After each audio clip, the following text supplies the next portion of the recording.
Dollar. Dirt and money, no soul. Had to go and get it, ain't no time to kick it. Got a stack and flip for my foes. Dollar. Please tell me you can hear me. Don't turn your back and don't neglect me. Just let me know if you need me. Dollar. Let me watch out for my partners. Keep my money long, get my team strong. Let me run away from my problems. Yep, what's good, original crew, man? We're back. Hey, man, we're back. We got Rotten Mango. Y'all already know this is part 2 of last week's visuals. Ain't no need to prolong it. Everyone who stood by Mackenzie after the crash, Rosie and Bubba. Bubba? Is that why I see you? All right, Bubba. Hey, make sure y'all check out the links in the description box. Down below. You already know where to go. If you want to first support, all you got to do is check out down below. Also, if you enjoyed today's video, lock it in with a thumbs up. Hey, but with that being said, let's go ahead and get into it, y'all. Let's check this out. Let's see what's about. You ready? Mm-hmm. All right, let's go. Bada bing, bada boom. July 11th, 2022, 17-year-old Mackenzie Shirilla posts an Instagram photo and texts one of her friends named Rosie. So Mackenzie is texting her friend Rosie, I am Gia already liked. I am Gia being the clothing brand, aka this huge clothing brand liked her Instagram picture. Rosie responds, oh my god, yes, we're so famous. Mackenzie says, bro, we're gonna be famous as soon, before this year ends.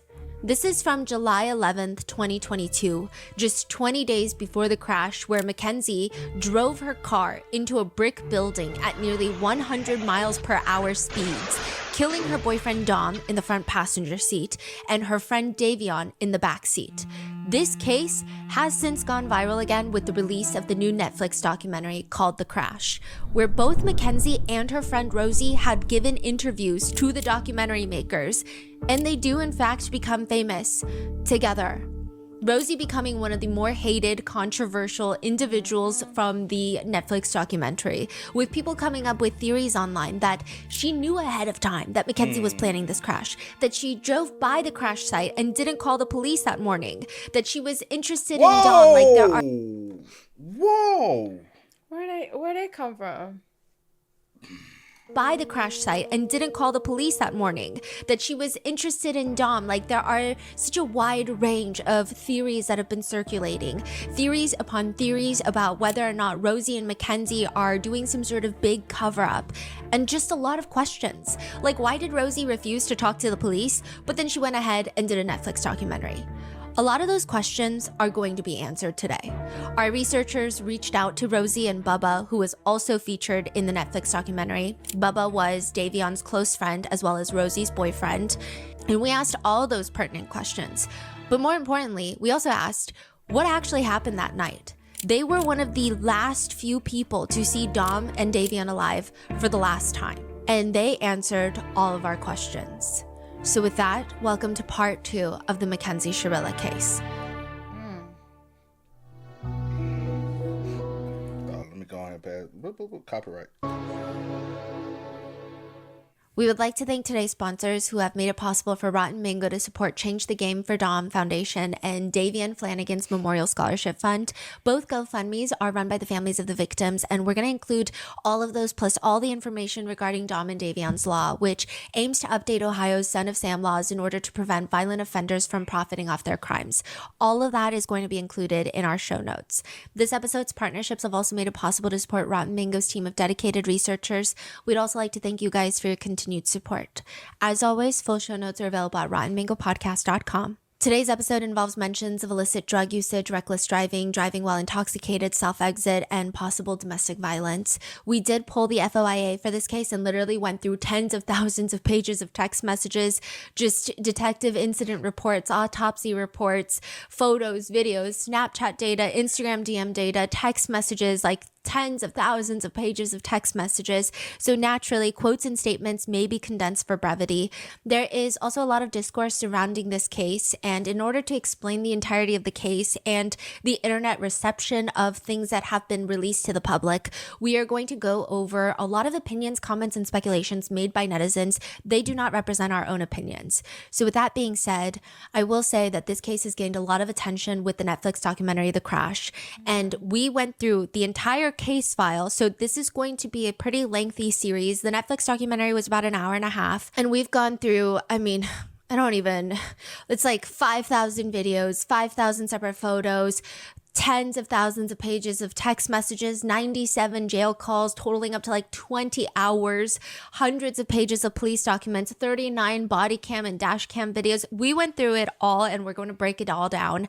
This is going to be a 5-part series. In the first part, please go watch that first, the previous episode. We went over the crash itself as well as the relationships of everybody in the car, the relationship dynamic, and generally what people believe happened that night. In this part, we're going to be breaking down the Netflix documentary, the social media response, as well as what we asked Rosie and Bubba and what they've responded and all of the things that happened. It was like a 2-hour-long conversation asking them pretty much every single question that the internet had for them. In part 3, we're going to be breaking down the main relationships within the Shirilla family. There's been a lot of allegations and rumors and just conspiracy theories circulating online that Mackenzie had a very strange relationship with her dad, where she would text him in the middle of the night asking for warm milk, and people think warm milk is a code for something else. And there's just a lot to unpack there. That's going to be part 3. In part 4, it's going to be the entire breakdown, the journey of Mackenzie and Dom's relationship through their text messages from 2020 and then leading up to the crash. And part 5 will be all the jail calls as well as Mackenzie's prison girlfriends who have come out on TikTok to talk about what their experience was like dating Mackenzie in prison. And she would call herself, allegedly, she said that people called her Shirilla the Killer. So with that being said, let's get started. November 4th, 2022, 4 months after the crash that killed Dom and Davian, Mackenzie is on the way back from physical therapy. She's in the passenger seat. Her mom, Natalie, is driving, and they get pulled over. Mackenzie has her phone out. She's like recording all of this. Her camera is pointed primarily at the side mirror of the passenger side car, so you can see an officer in the mirror walk up to the car. He says, "Hi, Mackenzie," and snatches the phone out of Mackenzie's hand, and you hear her whining, "Don't touch my phone! You're under arrest." Why? "We have a warrant for your arrest. Come on out." Why? They get her out of the car, they cuff her, and they put her in the back of the police car. Wait, they arrested her in the middle of the road? Yeah, they pulled her over on that. What? Yeah. So did she know that, or she thought it was a traffic stop? It seems like they thought it was a traffic stop. Whoa. Yeah. Okay. You're under arrest for aggravated murder ×2, okay? The officer starts taking off one of her handcuffs, Could you please be careful taking this one You got off it. so it doesn't break the bracelet, please? You got it. You got it. and she starts sniffling while thanking him. It's interesting. This whole bracelet thing becomes like a whole point of contention. Again, as she's getting booked, the officers are talking to her. Okay, Mackenzie, I'm gonna take your handcuffs off. I need like all the jewelry and everything to come off, okay? I can't wear any of it. No, I need you to take it off while you're in jail right now. Unfortunately, everything's gonna have to come off right now once we know when the detective comes back and we know for sure what's going on. Everything's gonna be bagged up here. It's not going anywhere. She starts trying to take off her bracelets, and they look like those like rubber Livestrong bracelets that used to be big back in the day, but I don't think they're Livestrong. They're like the rubber bracelets. And later it's been explained from Mackenzie's side and Mackenzie's friends and family that these bracelets were all sentimentally connected to Dom, and she hadn't taken them off since the crash, and that's why she was crying.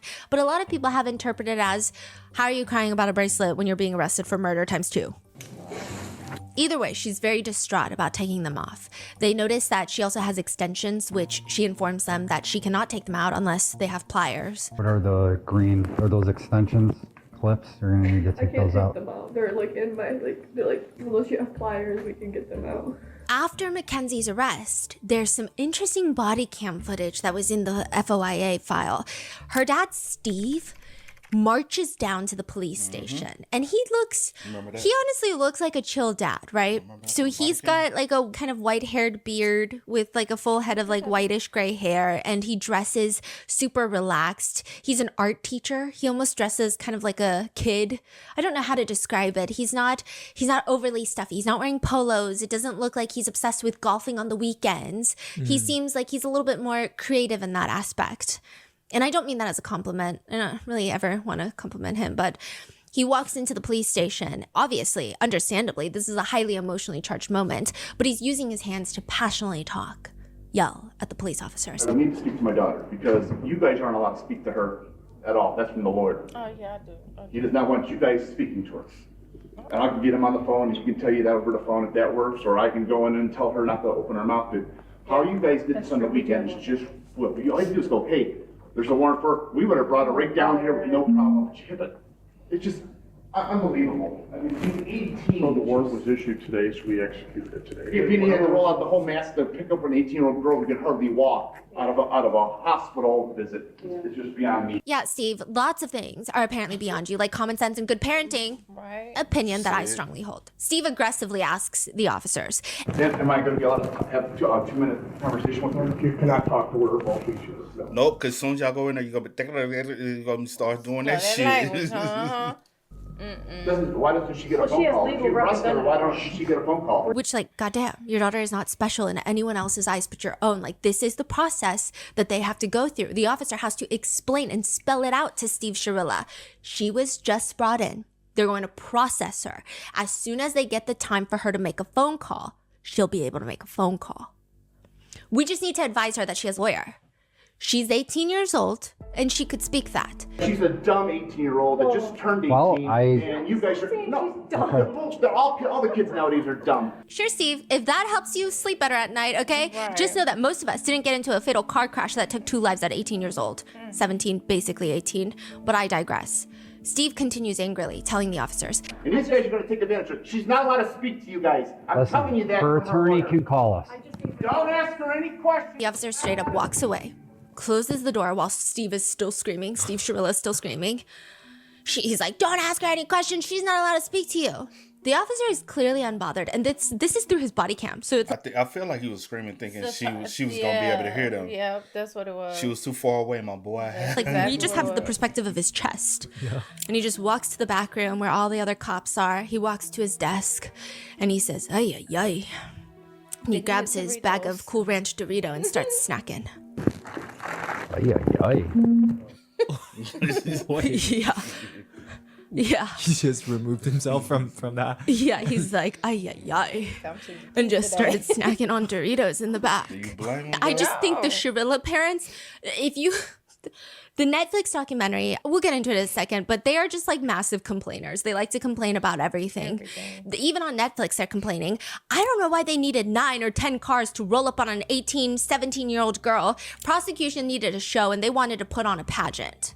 In the Netflix documentary, Mackenzie's parents also say, Natalie and Steve also say, we were just like in shock. Murder? So they're in shock that she was arrested for murder. Not reckless driving, not vehicular homicide, murder. Steve says, good luck proving it. There's no, what proof? What proof do they have of any of this? I know it's become almost like an online joke at this point that documentary filmmakers love to give us an empty chair when introducing their next guest to talk, and then having that guest dramatically sit down on the chair before looking directly into the camera, breaking the fourth wall, and then starting with their opening line of like, let me tell you about that night, you know? That is exactly what they do with Mackenzie in the Netflix documentary. But the part that the internet is freaking out over is not the slightly played out dramatic empty chair sit down, but rather the way Mackenzie sits down. She walks into frame, prison uniform, hair tied up with a bun the size of a cantaloupe on top of her head. She's a full face of makeup, and she almost like pops out her hip, arches her back as she sits down on the chair. She clasps her hands in front of her and almost like smirks to the camera. Like it's just like a very weird, she's looking directly at us. The internet points out it's just, she looks like she's on a coffee date rather than a documentary interview about how she killed 2 people. She sits down. The producer asks her, so could you tell me why you want to give this interview, Mackenzie? I've never spoke before. I never told my side of the story. I understand there's many different sides to the story and different perspectives, but I just want to say my truth, and I just know myself, and I know I'm not a monster. What do you think happened to the crash? Through all the evidence that has been presented, the most logical speculation seems to be a medical emergency. This like sentence itself is, she sat in her cell memorizing this from her attorney because I have read through so many thousands upon thousands of pages of Mackenzie texting and audio messaging people, and she does not speak in this manner. This is my lawyer told me to say this for this documentary. How does a medical emergency account for the control of the car?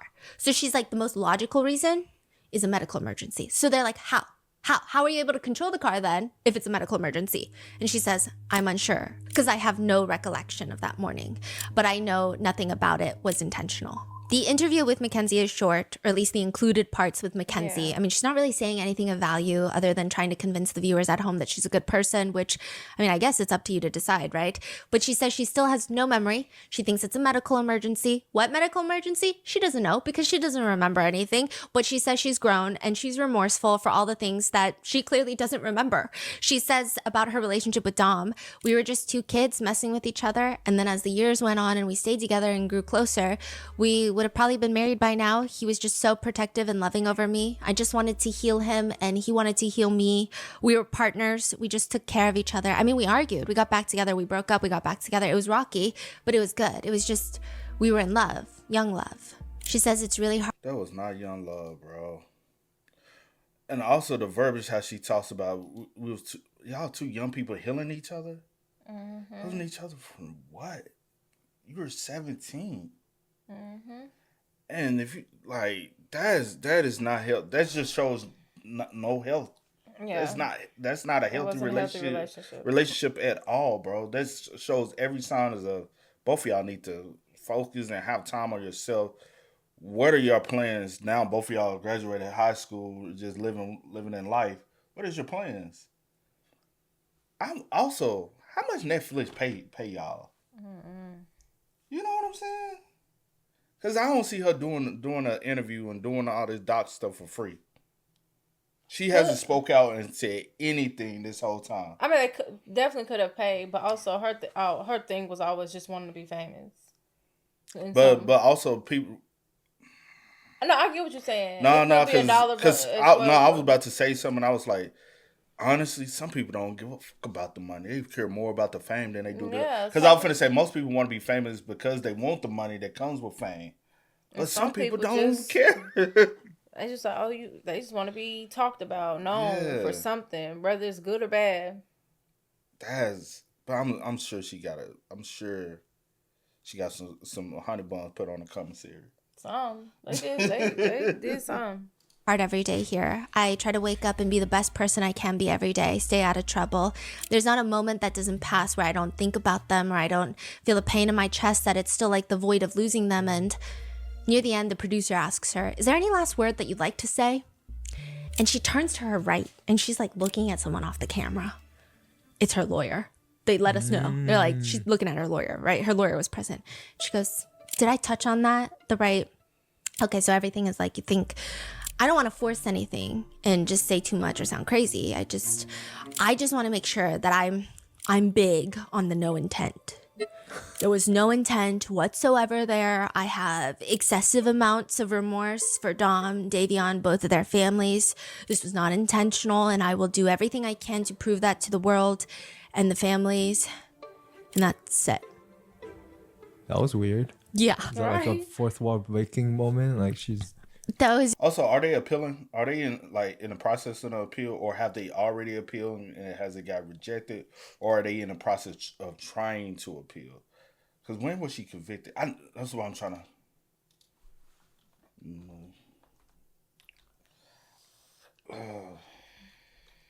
Because I feel like.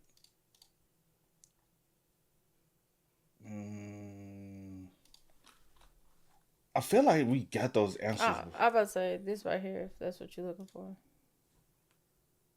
No, Mackenzie has not won her appeal. She is currently serving 15 years to life sentence. Her first, which argued against him, was denied.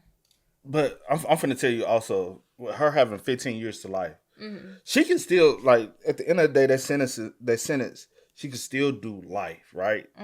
At the end of the day, you have a life sentence. You just eligible, with the 15 years. You have to do at least 15 years, or what they equivalent to 15 years. But you got to think about it, shorty. You still haven't admitted to guilt of the case or the crime that you committed. No parole board is ever gonna let you leave without admitting guilt. A majority of the time. Yeah. And without her even still trying to convince the world that I'm innocent of this whole situation. Well, come on, bro. We ain't dumb, bro. Like, I hate when a child be trying to play everybody like they dumb in the room. I'm like, you the a dumb person, period. Well, true. But she ain't no child. No, I'm saying at the time she was 17 at the time of the Yeah. crime. So that's what I'm saying.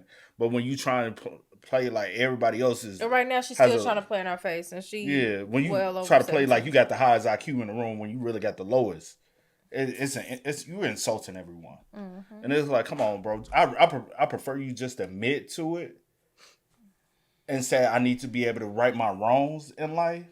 You already got your sentence. You got 15 years to life. You still have a possibility of leaving out one day. With your life, they can't come back. They're gone. They never had a choice. Admit to it and say, I am remorseful. And go through the process. Like trying to gain some type of that's crazy, bro. So weird. And the only thing the internet can really get out of this is, first of all, the sit down of her sitting on that chair was crazy. Her hair is crazy. And the fact that she said, I'm big on the no intent is just like people are having their minds blown on TikTok over that line. Yeah. What do you mean you're big on the no intent? What do you mean by that?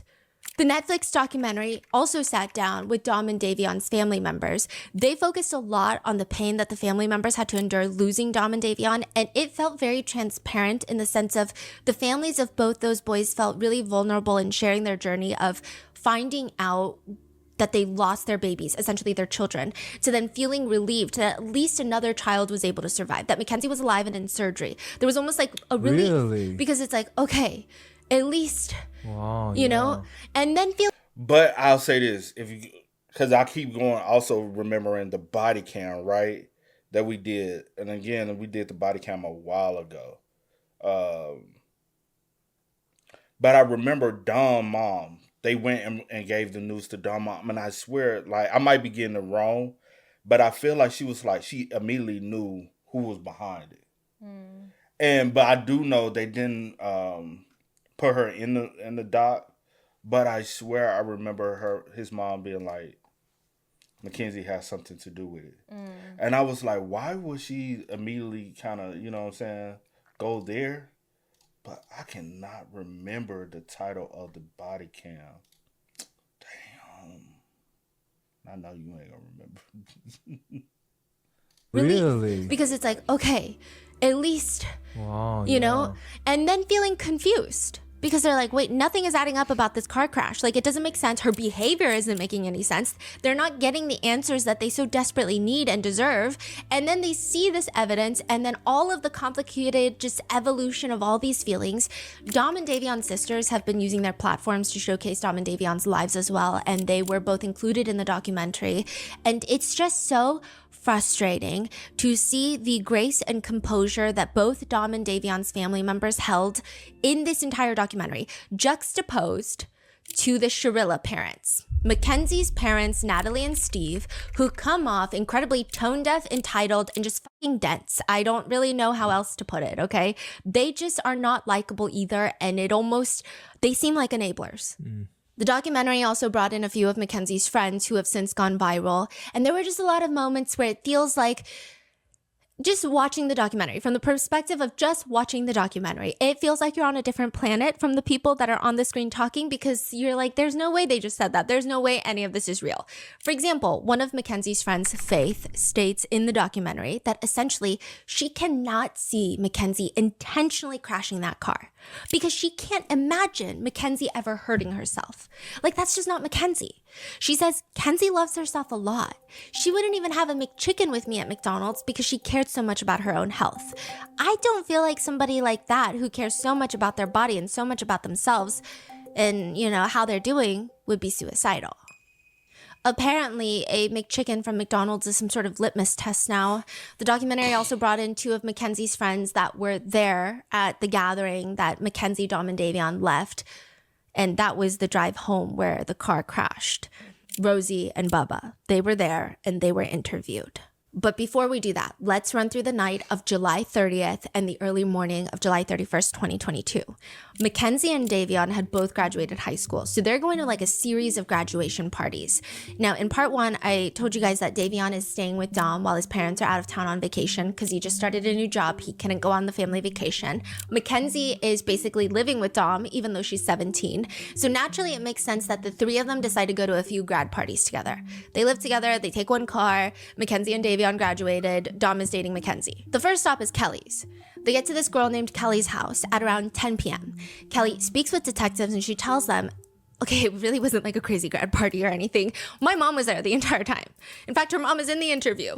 I think it was like the kind of party they were expecting because I told them like not a lot of people are going to be here. Like we're all it's just like close friends and we're just chilling out. Like, you know. And she says Mackenzie, Dom, and Davion get there and they're just kind of sitting off to the side for a little bit before Mackenzie asks Kelly, hey, come here. And she was like, do you trip? Which meaning like, do you do acid? And I was like, no, I don't do that. And like, I was like, especially like my mom's here, like, I don't want to do that. Like I feel like she was like asking, she didn't say the words, but I felt like she was asking me if I wanted to trip with them at my house. Bro, she's 17. Why is she doing so much? I have no clue. Good bro, question. That's an addict, bro. Already 17, just graduated high school. Mm-hmm. You already an addict? Mm-hmm. Because she would do the shrooms, too. Just in a whole bunch of stuff. And not just the Mary Jane. Come on. And what the parents are trash. Kelly kind of thinks it's weird because Mackenzie knows that her mom is home. And like, that's just not the vibe right now. That's just not the energy. So she's not trying to do that right now, right here. The conversation pivots, but Kelly still hears Mackenzie and Dom making plans about maybe going to some guy named Mark's house and saying things like, should we do it tonight? Should we do it tonight? So it sounds like to Kelly that they're debating whether or not they want to do shrooms or trip or whatever. And then within 20 minutes, they leave. And Kelly's like, she gets it. She says that she thinks the three of them were maybe expecting like a party. And it was just more so Kelly and her friends hanging out and her mom was home. And it was just more like a chill gathering. So they leave Kelly's and they actually head over to a different guy's house, Paul's house. The police interview Paul. And he says he's technically Mackenzie's friend. So they're just trying to get like, how do you guys all know each other? Right. And he's like, well, okay. So Paul is best friends with Rosie, who's in the documentary. Okay. And Rosie started hanging out with Mackenzie a few months ago, but also Paul has his own connection with Mackenzie because senior year, they both tried to he wanted to be homecoming king. She was trying to be homecoming queen. So he says that she really helped boost his confidence during that time. So he's got his own like friendship with Mackenzie. So he's closest with Mackenzie. He's not really close with Dom. It seems like he's familiar with Davion, if not friends with Davion, right? Now, Mackenzie just happens to bring Dom everywhere she goes, and Davion is currently also staying with Dom. And Rosie's boyfriend, Bubba, he's super close with Davion. I'm gonna make it clear later, but just like hold on to it. And Paul says everyone loves Davion, which, side note, Kelly, the host of the grad party right before, she says the same thing. Kelly says about Davion, all I know is that he is a good kid. Like, he just tries to make friends everywhere. Like, I know that he was just always trying to do something, get out the house, be with his friends, and just be himself. It's just something consistent that I've observed throughout all of the police interviews. Everyone goes out of their way to explain how much Davion meant to them, and it doesn't feel forced or calculated, but more so I think he just like had that big of an impact on everyone. So unprompted, a lot of people will just tell the police, like, I mean, he's like an incredible person. Just so friendly, so chill. Like, everybody loves him. Davion's mom says, I would always say that he had an old soul because he was just wise beyond his years, just in a lot of ways because he's had so much experience in his short life. And again, we're going to go in depth on Davion's family and what they've said, their foundation, in a later episode. So one interesting thing to note is Paul tells investigators that he refuses to ever ride in Mackenzie's car. In general, she's just a horrible driver. The police are like, what do you mean by that? I always knew she would get in fights, like her neighbor, or she got in her fight with her neighbor about zooming past the stop sign. One time at the carnival, she was gonna drive me home, but I was like, no. Sorry. It's okay. I just said, no, I'm good. Paul says even Rosie, the one from the documentary, told him, like, don't get in the car with Mackenzie. She's not a good driver. Wow, that is crazy. Yeah. So they're like, okay, well, tell us about the gathering, because they leave your house and that's when Mackenzie crashes the car. Oh, they were at Paul's house till 5 in the morning? Yes. Okay. So Paul is like, okay, well, that whole day, before they came over, you know, I was at work the entire day. So when I finally got back home, I was really tired. But I had to do something. That's like the vibe he gives. Like, I had to do something because my parents were out of town. And I had 6 people over, so in my opinion, that was not a party. There was no party activities going on because I don't have enough friends to throw a banger, I'm gonna be honest. He says it was him, so it's Paul, another friend named Nina, Rosie, Rosie's boyfriend Bubba. Bubba is close friends with Davion. Rosie is now hanging out a lot with Mackenzie, and Mackenzie brought Dom, so it's 7 people. Paul, Nina, Rosie, Bubba, Davion, Mackenzie, and Dom. Rosie, Nina, and Bubba show up at around 11 p.m. Mackenzie, Dom, and Davion get there closer to midnight because they were at like a different grad party. They were just grad party hopping.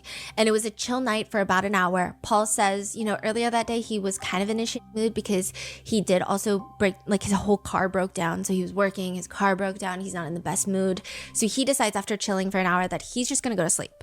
So he goes upstairs, leaves everybody downstairs because his parents aren't home, they're out of town. He goes upstairs and quote, I go upstairs at around 1. They're still up and they're still watching. I remember hearing South Park playing really loudly. And then I went downstairs again at 2, 3 a.m. to pee, sometime like that. And I saw Kenzie asleep on my couch in my front room when I saw that. But yeah, I don't think there was any fighting or anything like that going on at all. Or at least that's what I saw. He says they all did smoke weed. They talked about doing shrooms, but they didn't end up doing the shrooms. So he's like, I don't know. Why y'all just didn't go to Dom's house that night for real and turn up at Dom's house? Who? Because Mackenzie and them is looking, what's the move? It appears that, right? Are you saying just them 3 or I'm just saying everyone? them, first of all, them 3, and then Like the Bubba others. and what's her name? Rosie. Rosie and Bubba could have met. Obviously, he's trying to go to sleep. Mm-hmm. The other girl, she like, you know what I'm saying? Yeah. Why y'all just didn't? Well, he also, yeah, with that, I don't know. I was saying he didn't make it a big deal. Like, the fact that I'm like, I'm tired. Like, but it gives me, because I'm gonna have to cancel. I need rest. It's going back to like how I look at it, like when I in college was seeing a lot of things. Some people, they always constantly, oh, what's the move? I'm going to trying to find a move. There is no move. Go home and make the move at your crib. Yeah. Dom is always throwing stuff at his crib anyway. Why not just just graduated? Throw some at your crib. Mackenzie just graduated. Yeah, that's what I mean. Mackenzie, she's staying with Dom. Throw some. And have your friends come over there. And Davion just graduated as well. Yeah. But yeah. Like, I went upstairs. When I came down at like 2, 3 a.m., Mackenzie was asleep, and I didn't witness any fighting or anything weird. The next morning, he wakes up at around 10 a.m. to Rosie calling him and telling him that there had been a car crash. When authorities arrive to the car crash, they extract Mackenzie. They find in her possession, on her person, a baggie filled with shrooms. And there are messages that police get between Rosie and Mackenzie that night. So before Mackenzie shows up to Paul's house, 6 p.m., Mackenzie asks Rosie about going to Paul's. Do you think it's cool to trip there? So Mackenzie's like, do you think it's, can I go and trip there? Rosie says, yeah. Okay, I'm trusting you. His parents aren't tweaks like Bubba. They would probably let him have people over. Mackenzie is unsure if she's actually going to end up at Paul's, so she's still kind of debating, and then she's like, is it okay to trip there? Rosie's like, for sure. Rosie texts, could we still buy off Dom if you guys don't want to trip? You should come hang out for like a little smoke or whatever. Okay, bet. Like, what do you need? We might come. So Rosie says, yes, me, Paul, Nina, and Bubba need them, and some bud. Do you not want to trip? Did you guys already trip at the zoo today? You see what I'm talking about, though? Yeah, I was going to let it get to a good point and tell you to pause, but yeah. And Mackenzie's... Oh, my bad. Go ahead. You can go ahead. I would say, yeah, like, I don't understand why you trying to find somebody else's crib. Somebody else to do this stuff. Why not just be at the house, or were you purposely trying to keep Dom from the house as long as possible and build up the courage to go ahead and carry out what... Right, because... It's all premeditated. Yeah, because I'm like, is that important for you to do this and trying to find other places to do it when he has his own place? Like, why? And y'all 3 are the ones who trying to No, y'all, Well, you mainly. you, And yeah. They just yeah. with you getting high too, so. But huh? And then you could have just told Rosie and Bubba to come over to. I'm sure they would have came over to his crib or invite other people. Y'all normally, because then in the previous episode they talked about how sometimes Dom they would throw parties at Dom's crib. I don't understand that, but yeah, it's just weird.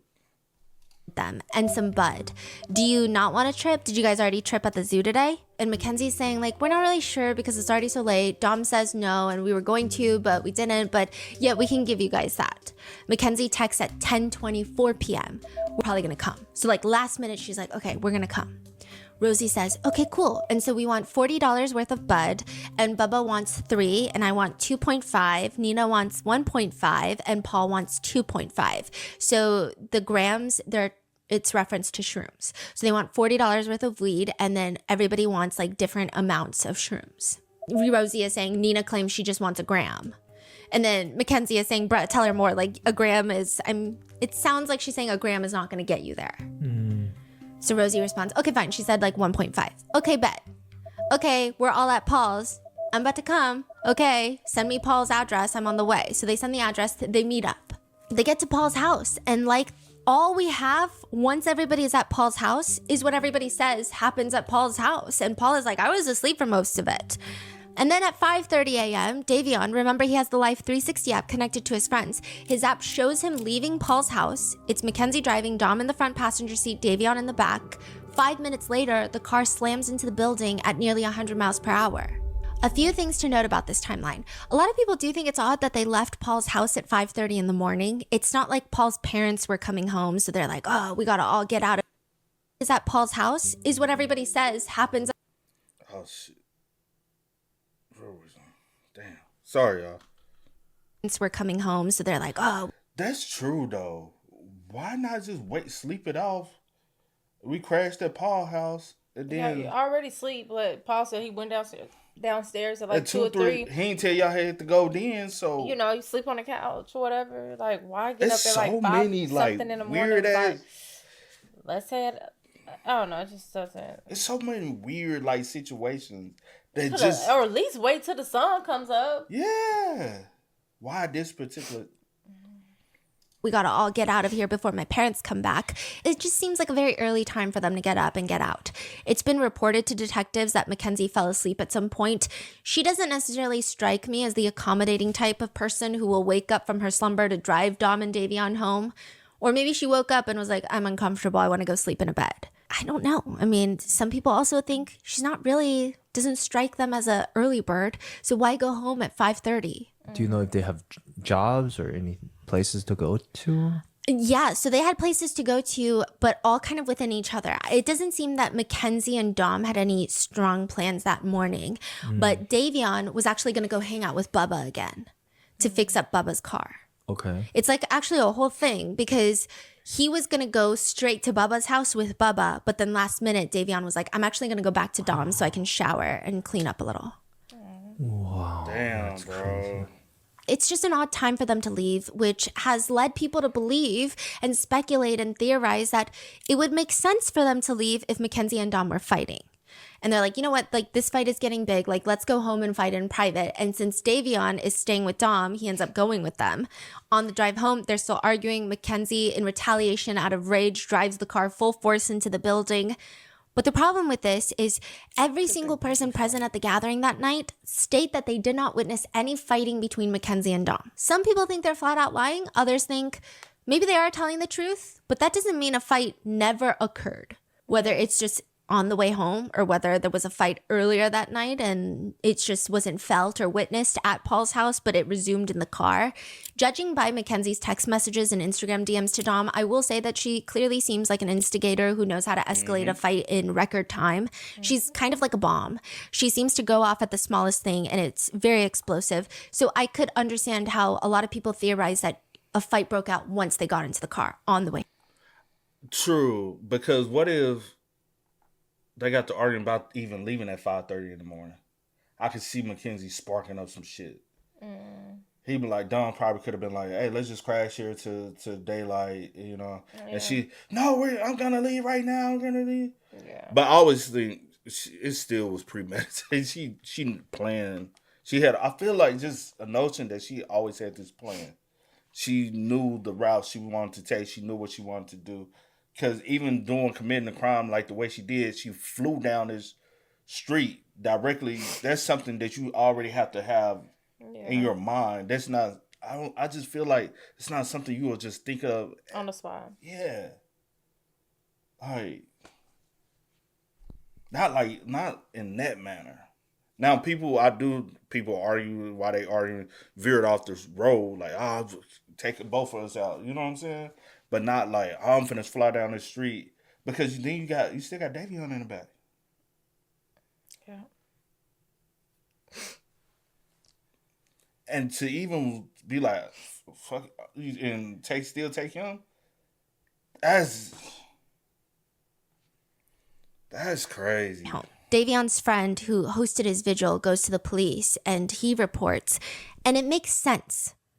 So he's saying like, I'm on Davion's Life 360 app, and he's like, because they're all just trying to grapple with what happened, and I think Davion's friends had their own special set of grief because I think with Dom and Mackenzie, a lot of Dom's family and friends were just, it was a lot of like, what could we have done to prevent, like, did we know this relationship was this toxic? What were the signs between their relationship? For Davion, it was more like, it's almost shocking because why was Davion in the car? Like there was no, he's not like, they're not that close of friends. It was more, I think, abrupt. Yeah. They're trying to make sense of it. And one of the friends is telling the officers. And it makes sense with that app. It's just like, if the kid was in the back seat, they were dating, they're having problems, like they're fighting, she got mad.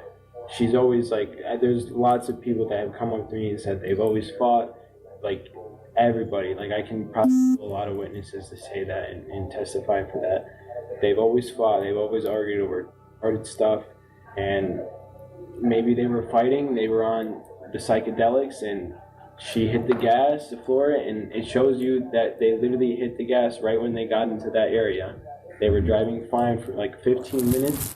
Right. How all of a sudden you drive good for 15 minutes, you drive bad for like 2 minutes. Right. And you're 5 minutes away from the house.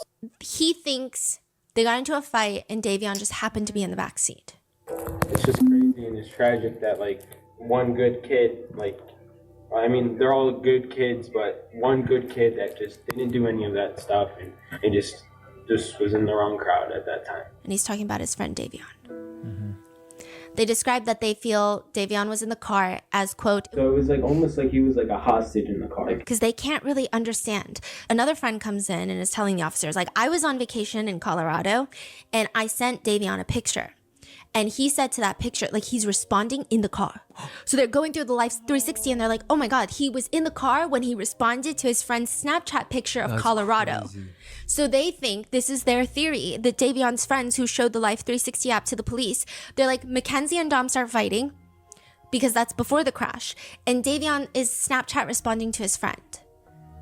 So his friend had sent him a picture of the Colorado mountains and then Davion responds like, damn, what the fuck, that go crazy because it looked so beautiful. The friend tells the police they think Davion was probably on his phone because it's awkward when the couple are fighting and so it's awkward to just sit there, so he was on his phone. 2 hours later, that friend responds back to Davion, on God, bro, we walked like 2 hours in a thunderstorm in the dark in the middle of the park. Cole said he saw a mountain lion. But by that time, Davion is gone. And like I said, another thing to note is Mackenzie was the only one wearing her seatbelt, which netizens found very interesting because she rarely ever is seen wearing a seatbelt. But that night she is, and Dom and Davion aren't. So people theorize that they were trying to save their lives. I'll say this. Can a car tell when, can it sense when you put the seatbelt in? That's a good question. Because if that's the case, when did she put her seatbelt on? And she put it on way before, again, premeditation. And she said, you know what, fuck it, boom. Still premeditation. Yeah. But the argument situation would be justified then. And she said, you know what, but why would you buckle? You know? That still tells me she always had pre-notion that she was gonna do this. Oh well, yeah. I guess Davion is just the. I hate he was in a because he has no involvement with y'all relationship. Whatever y'all got issues y'all got going on, he has no involvement. Spare his life. Which even with that, even spare if it spare the whole situation, spare this boy life because he has nothing to do with what y'all got going on. Yeah. That night she is, and Dom and Davion aren't, so people theorize that they were trying to save their lives. The prosecutor even agrees with that theory, stating, I think the boys were trying to save their lives. I think Dom and Davion were yanking on the wheel, grabbing the gear shift, and it was just too late. Dom's sister says the car was the weapon, and it was just exactly like she took a gun and shot Dominic and Davion. Davion's little sister says, the most important thing I want people to know about Davion is that he's not just some backseat cargo. He was somebody's kid, and he was my brother, and he was a brother to me and my sister. Mackenzie's actions after the crash have also been heavily scrutinized for good reason. She keeps reaching out to Dom and Davion's family members in the most bizarre way. So she doesn't reach out for a long time, and then when she finally does, she's like, don't hate me. Basically. Don't hate me. Yeah. So What? in the 2,000-page Instagram file that we got from the FOIA request, Mackenzie is messaging a relative of Dom's, his cousin, September 22nd, 2022. So this is like a month, 2 months? 2.5, yeah, 2. After the crash, Mackenzie reaches out to his cousin and writes, hey, I know we didn't talk much and I completely understand if you hate me. I hate myself too. I just wanted to apologize to you because I know you guys were close. I hope you don't think it was my fault. I never did this on purpose. I wish he was here every single day. He should be here. It should have been me. I don't want any sympathy, but I just wanted to apologize. Which is like kind of a presumptuous thing of her to say, like, I don't want any sympathy, for her to already think that she's going to get sympathy. Right. Considering you're reaching out to Dom's cousin. Right. But she messages again. I also wanted to let you know that I was completely sober. I know there's been fucked up rumors. I don't know if you've heard them, but they're all not true. They're just making me look so bad, like I would hurt my baby on purpose. I never would. I would have sacrificed myself in a heartbeat for him. Dom's cousin responds, how fast were you going? I would really love to know the details. Do you think she was sober? Because she said that before people knew about her DMing, texting everybody about tripping out that night. So that's before everybody knew. But do you think anything about her was sober?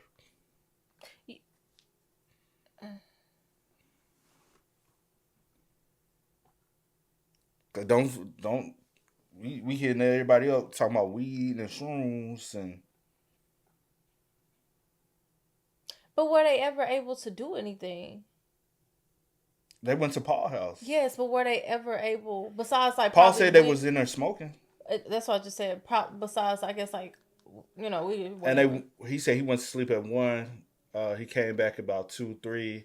She was asleep. I know people who be to the point where they be. We done walked in. Well, we done walked in and seen somebody. Well, we already know. What was it that they found in her system? I can't remember. It was the psychedelics wasn't in there. But I think they did find THC and. But how long does that last in your system, though? I don't know. Regardless of the fact, you're not doing this. So, but she was talking. She asked, "Oh, girl, did you want to take ass?" I don't think they ever. But I guess she did. I guess she wanted somebody to do it with her or whatever the case may be. But she wasn't sober though, still. But you were sober enough to be in your right mind, and it wasn't no medical emergency. It wasn't. I was under no influence because I feel like that. But I get what you're saying. You still had something in your system, regardless. So technically, you wasn't sober, but it wasn't to the point where you would not be able to have good judgment. Impaired judgment. I don't know if you're allowed to share that info or no, but I would appreciate if you could share some detail. There's just no justification to be going 90 miles per hour if that is even the correct speed. Also, something that doesn't sit right with me is that you were sharing irrelevant things right when it happened. Reposting and liking things, like, responding to the modeling agency and stuff. You haven't posted anything about Davion, and you're just now starting to post stuff about Dom. And I'm not here to bash you. It just doesn't make sense to me. I mean, thank you for the apology. None of this will ever feel real. I just can't believe this has happened. If you want, you can call me. I don't know if you can hear my voice though. I'll try to make you feel better about it. And to be honest, I don't really remember the accident for some reason. All I remember is turning on the street and my vision goes dark. And it's really weird because I drive that street like almost every single day and I have never once went that fast on that street. I can't say exactly how fast I was going, but it's not what the Life 360 says. What does it say? 90? Yeah, I think it was faster. So How would she know then? yeah. Also, everything would indicate that she's going fucking fast. Right. Like the way the car crashed. Like, what do you mean it's not? I don't really have any pictures of Davion, but I've been texting his family, and Dom is honestly affecting me a lot more because I was with him every single day for 4 years straight. He was my best friend and my soulmate. Mackenzie tells Dom's cousin, and you're allowed to be mad. I get it. I'm mad at myself too. What do you like? She's like giving her permission to be mad at her. What are we doing? To which the cousin states, like, yeah, but you could still post Dom's GoFundMe, Davion's GoFundMe. Like, I think a lot of people were just uncomfortable with the fact that Mackenzie's going around saying, oh, I'm so remorseful. It should have been me. It should have been me. And she's responding to modeling agencies. Doesn't post anything about Dom and Davion for a long time. Doesn't post their GoFundMes. Doesn't post anything to help. Just like nothing. Mm-hmm. And then Mackenzie says, I'm not allowed to post anything. My mom is not letting me. Didn't the mom respond to the modeling agency? Uh-huh. There are text messages between Mackenzie and Dom's mom is asking her, what made you start speeding? Mackenzie just responds, I don't remember the accident. All I remember is turning on the street and then my vision fading to black. I wish I could remember it. It would make me feel a little bit better. What's the last thing you remember? I remember turning onto the street and then my vision fades to black and it really kills me not being able to remember anything. I promise you I would tell you. I've been asking my therapist why I don't remember and she said it's because of trauma, but I'm gonna try to get hypnotized and make myself remember. Now, I will say that Mackenzie sounds incredibly exhausting to be around for Dom's family while they're going through likely the most tragic moment of their lives that has been caused by Mackenzie. She's busy messaging them, asking for things to help with her own grief. She's explaining to Dom's cousin that Dom's mom isn't ready to see her yet. So Mackenzie's like getting impatient. She's telling Dom's cousin, like, I don't know why Dom's mom doesn't want to see me. Like, she says she's not ready, but like, she seems like she's getting impatient. She says to Dom's cousin, we talk every single day though, talking about Dom's mom. It makes me feel a little bit better that she doesn't hate me. I don't know, she's kind of short, but she's telling me that she's really sad, but she asks how I'm doing and stuff. Dom's cousin is like, yeah, that's understandable. This is so hard. Mackenzie says, I've been trying to go to Dom's house because I just want to lay in his bed. So as Dom's parents are grieving, she's texting his mom nonstop, asking to be allowed into Dom's house to lay on his bed. So she said Dom's mom doesn't hate her. Yeah. Is that true? No. She hates her. Is it just Dom's mom trying to get information? Yes. Okay. Dom's mom is a criminal defense attorney. Yeah, very smart woman. No way. Yeah. Very smart woman, but still beyond expectations for in this moment of grief to try and get things in writing. Like she was very strong for that. Yeah. She's sending Christine, so that's Dom's mom. She's sending Christine Russo messages like, it's been really rough. I've been crying all day, every day. We're going to get through this together. Sending love. Another message from Mackenzie reads, I will always be here for you. And when I'm out of the hospital, I can take care of you whenever you need. Another message reads, when I get out of here, I want to give you my bracelet that I made for you, but it's okay if you don't want to see me. I understand. She's just like further victimizing Dom's mom, texting them nonstop to get confirmation that the family doesn't hate her. Well, newsflash, they probably fucking do, and rightfully so. Later, because Mackenzie's not getting the responses she wants, she texts Dom's mom, I just feel like you guys all hate me, crying emoji. We don't understand. That's what Christine texts back. That's been the hardest part for me too. None of this feels real. When I get out of here, can I just go to Dom's house? I just want to lay in his bed or on the floor so I could smell him and maybe take some hoodies home. I also want to see you and give you a hug. I love you guys so much. It's interesting that she's so hell-bent on going into Dom's house to lay on his bed. It's such an odd request that nobody believes it. August 18th, she's texting Dom's mom. Do you have Dom's phone? Really want Dom's playlist, and I want to see the pictures he had of us on his phone. Which feels a little weird. Yeah. Dom's mom responds, we will figure it all out when you're out of the hospital. Mackenzie says, I would really like to see you and give you a hug and a bracelet. I brought him flowers for his room and at the memorial. If it's too soon, I totally understand. Everybody needs to grieve. I'm at his grave. They let me out of rehab because there's nothing they can really do with me until I can walk again. Eventually, Mackenzie is released from the hospital and she lets Dom's mom know, but she's also just like making the entire thing about herself again. Right. Mackenzie texts Dom's mom, hey, I'm out of the hospital, but also don't let anyone know. Please don't tell people I'm home though, because there's a couple of people that are threatening to hurt me and saying they have plans for me. What? She's still trying to No one's trying to kill you, Mackenzie. Dom's mom responds, that's terrible, and I'm not talking to anyone. Who's doing that? Mackenzie responds, this kid named Tyler Proctor and a few people I don't even know. They keep messaging me on fake numbers and on Snapchat telling me really fucked up stuff, and it's really making this hard for me because I would never do anything to hurt any of them on purpose, especially Dom. Oh, and then, remember Blair? Remember in part 1, Yes. Blair is Dom's best guy friend, and because Blair and Dom were hanging out and Mackenzie was upset, she was like, oh, go take Blair's private parts in your butt. Like, she was just saying some crazy stuff. She was threatening to kill Blair with a baseball bat. She texts Dom's mom, would you be able to send me Blair's number? I want to send him a video of him and Dom. I feel like it'll make him happy. I also just found a bag of Dom's old clothes from when he was a little bit younger. They all smell like him. And what is the radio station that you guys always used to play when I would be over at your house? It just, I don't know, just feels weird that she wants Blair's number. Like, maybe she wants to make sure that Blair isn't saying weird things to the police, or that, I don't know. It's just weird. Like, why do you care about Blair? You threatened to kill him with a baseball bat. Yeah. She keeps going on and on about going into Dom's house and saying things like, yeah, my purse is over there, but I don't even care, to be honest. I just want to go to his house to lay on the floor and take some of the clothes that he loves so that I could wear them. Why do you have to mention that you don't even care if you don't even care? Exactly. Which, by the way, she and her parents both try to ask the police to let Mackenzie into the house. Oh my God. To get her purse. And the cops are like, well, the purse, your purse was in the car. Yeah. When the crash happened, we already gave that back. And she was like, no, not that purse. It's Christian Dior. And it's like, girl, no, it's DHgate. And also, you're weird. Very. Yeah. They want something else. Yeah, I think they want something else, but yeah.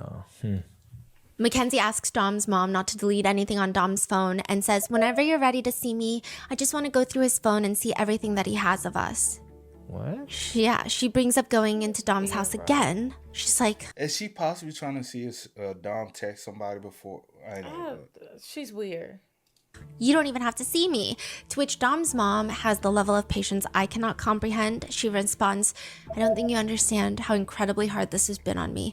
I haven't gone in there except to get clothes to bury him in. So for months, Mackenzie is just exhausting about it. Clearly, they don't want you in the house, considering the circumstances that I think most people with a functioning brain would probably understand and grasp. Even if Mackenzie feels herself this is a medical accident, it is still understandable why Dom's family would not want to be around her. Because you knew you had a medical condition. Why were you driving? Why are you always driving while high, as per your own social media post, if you were diagnosed with POTS and you are symptomatic of fainting?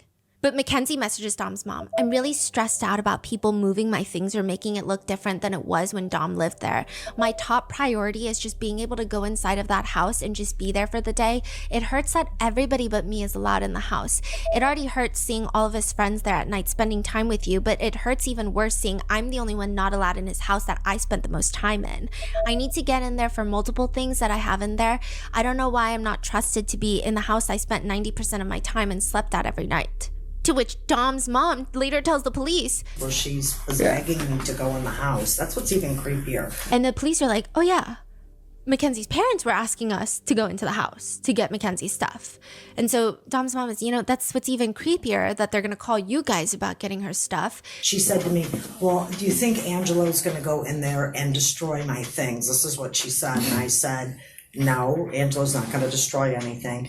And I said, I can always get together what you have or something like that. She goes, but I want to go in there. And she goes, can't you just sneak me in and not tell anybody? And I just want to spend the day there because November 14th is our anniversary. And I'm just like, I can't even walk in there. Makes you think, what's in there that she wants? So bad. Mackenzie is also sending some wacky text messages like, Dom always told me he would want me to be happy even if it wasn't with him. Mind you, she's sending this to Dom's mom. I can't even imagine. Like, I can't imagine. She said what? I'm not Oh, what did you want me to, you want to say something? Oh no, it was from what she had brought back up about her being like, impaired or whatever, always driving like while high and stuff like that, Yeah. which, she done that a lot. Mhm. But I was going to also just say back from like what we were talking about earlier, if they did do like, say for instance, just like get high for like, weed or whatever the case may be, you were asleep at some point, because Paul said he went up at 1, came back around 2:30. You were asleep, so you would have had like a few hours to like sleep it off and stuff like that. A little bit, cause I don't know what all whatever the case may be. But I was just going to agree with Stephanie, the fact that you always driving while high, but then trying to say like a medical emergency and stuff like that. Well, if you have all these health issues, then why are you even operating a vehicle and doing all these extracurricular activities? That's all I was trying to say. Mind you, she's sending this to Dom's mom. I can't even imagine. Like, I can't imagine. I'm not even going to go there, but it's just so uncalled for. Like, genuinely shocking. Yeah. Wow. And she says, that's impossible because I can't be happy without my soulmate. Then she goes back to talking about, quote, yeah, I get harassed literally every single day. Shit sucks. Is there any way I can get Dom's phone or just go on it or something? Because I need to block people because they're commenting fucked up shit on his TikTok.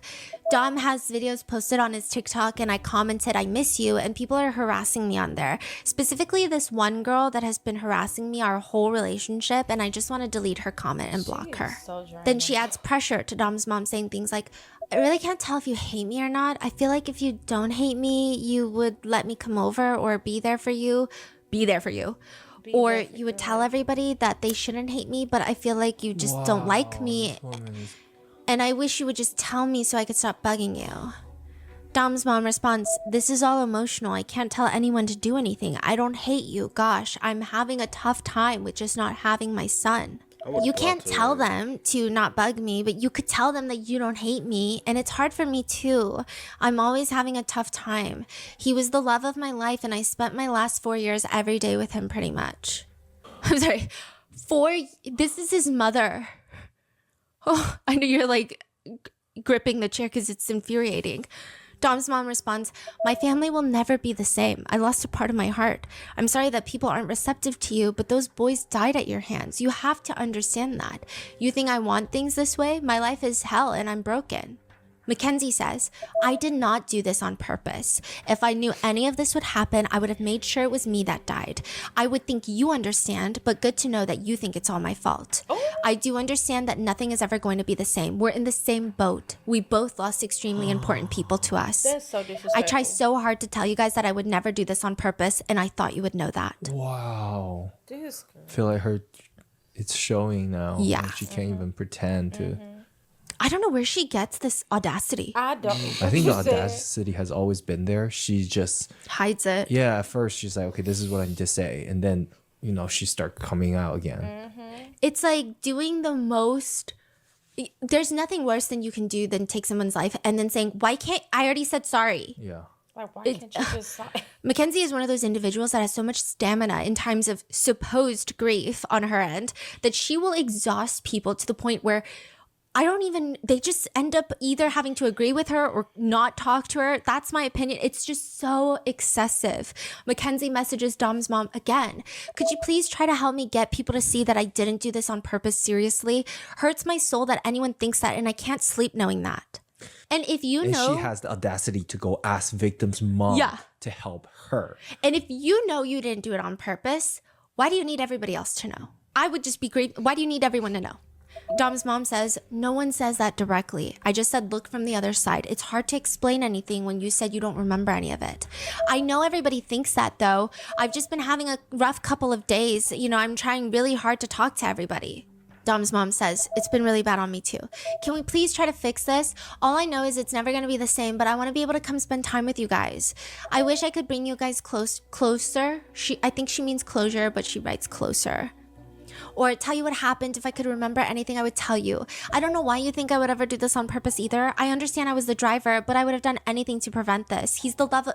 Anything to prevent this except for fucking press on the brake.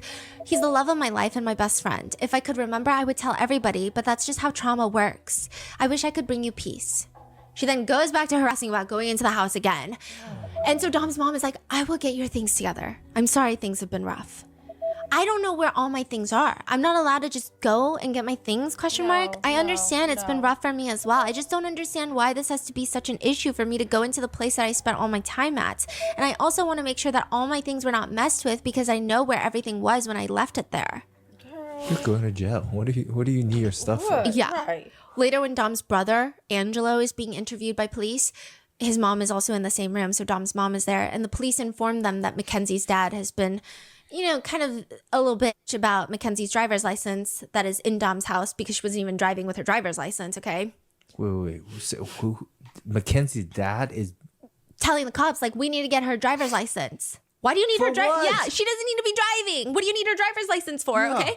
And also, she wasn't driving with her driver's license. Anyway, the officer is like, because they wanted her driver's license, and we said first, her dad reached out to us a couple of times, and I said, at best, you can. Yo, don't you get a different driver's license when you turn 18 anyway? I don't know. Different states, different shit. I don't know. What do you remember? I got mine at 18, so I can't remember. You ain't and Yo, I'm a late bloomer, child. She got her way. I don't even know.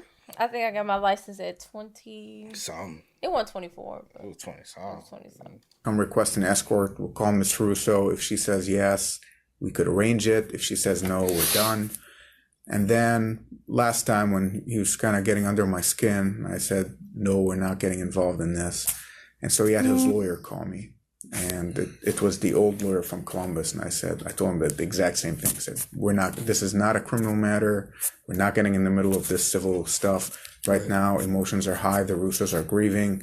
This is not the right time to get her driver's license. But why wouldn't anybody even say anything to me? She's like, I think the feeling is, why does she need to let them into the house? Why does this need to be a whole thing where the police have to reach out to her? The lawyer has to reach out to. It's like, no, I just don't want to. No, you're not going in the house. Yeah.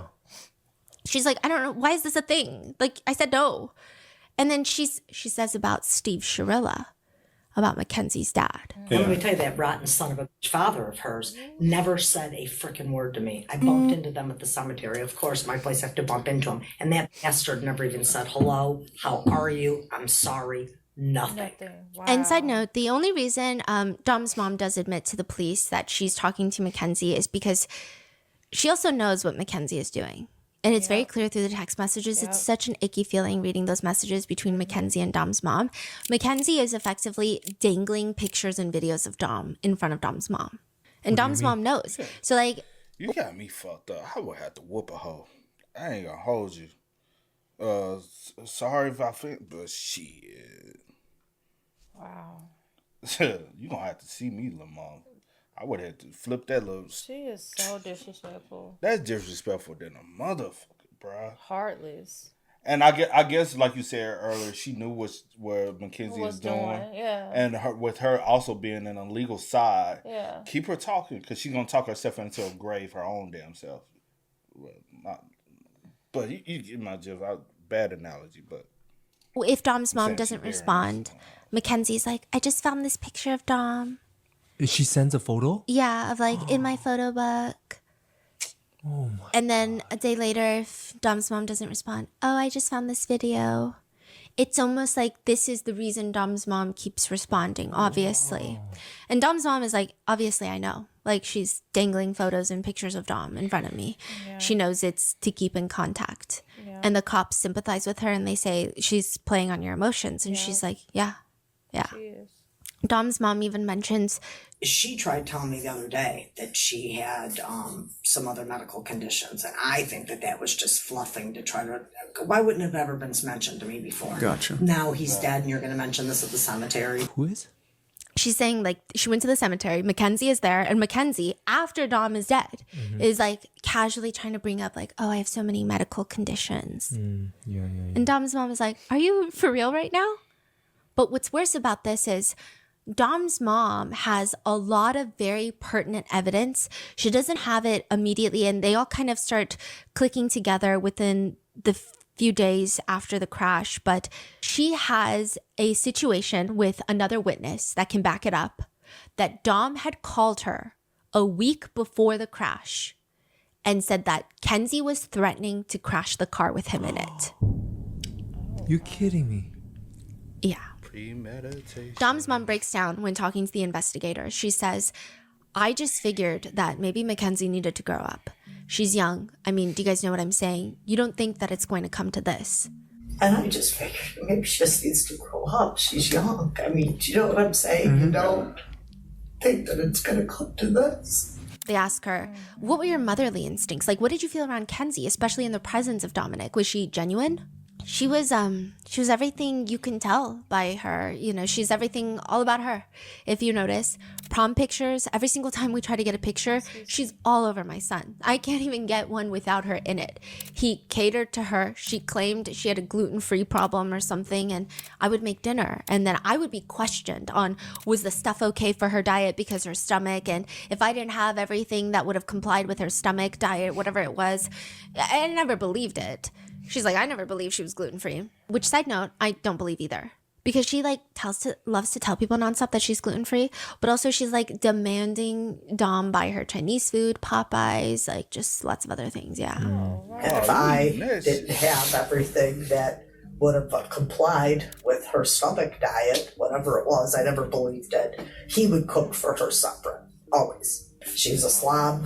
She never cleaned. Her mother's house is a slob. My house isn't the greatest either. But I'm just saying, it's just, you know, if Dom's going to cook for you, do the dishes. Clean up after yourself. Do you know what I mean? So all of this, coupled with the fact that after being released from the hospital, Mackenzie goes to a Kid Cudi concert.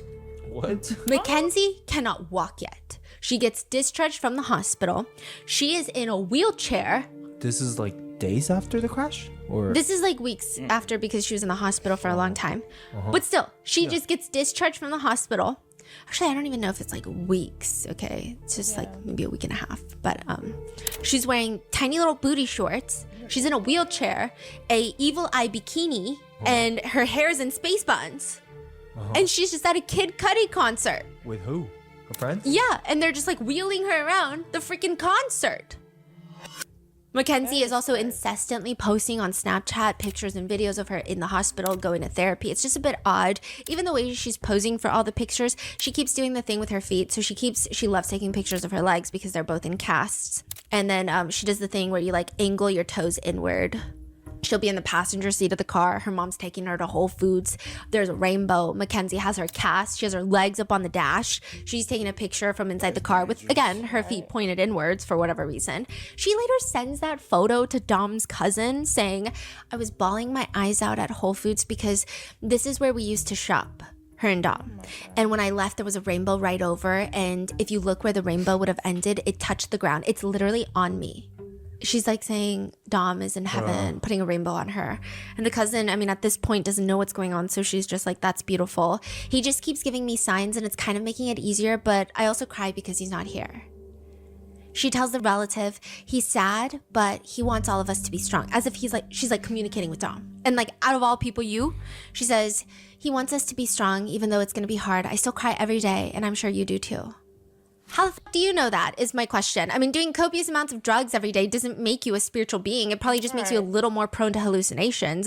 I don't get it. The relative just doesn't get it either because she wants to keep talking to Mackenzie to get clarity because she's just always trying to reroute the conversation. Even Dom's cousin is like, keeps rerouting the conversation. She says, a lot of people think this situation looks bad. You know, the road in the grass. I don't understand it. You can be honest with me, I promise you. What do you mean, the road in the grass? I will be honest with you with everything. I'm trying to give the family closure. It makes it harder because I don't remember driving on the street for some reason, but the therapist told me people block out traumatic stuff because my brain couldn't process, but I just wish I did. There might be cameras that caught it though, which would make me feel so much better. And something else that's bothering me is I feel like the cops don't give a single fuck about this. Later, the cousin says, yeah, but you did kill 2 people and you're not a minor anymore. Mackenzie responds, I didn't kill anyone. It was an accident. But the cousin is saying, well, you're just like behaving weirdly still. Like, Kenzie, if I'm going to be honest with you, I've said this before, a lot of people agree with me on this one about how you were reposting things about your modeling and stuff, but Do you really think that's important in a time like this? I just don't understand that at all. I'm a pretty easygoing person. That's why I'm trying to hear your side as well, but it makes me angry. I haven't posted anything since this accident happened. To which the cousin is like, you literally posted this, and sends a screenshot. And Mackenzie responds, my modeling is the last thing I care about. You and your mom both responded to that modeling agency. There's no way in hell I posted that. The cousin is like, girl, and what modeling agency did I respond? Because I haven't gotten a message from any of them. The relative sends another photo. Now Mackenzie is like, okay, they wanted to repost my pictures, so I told them they could. There's no issue with that.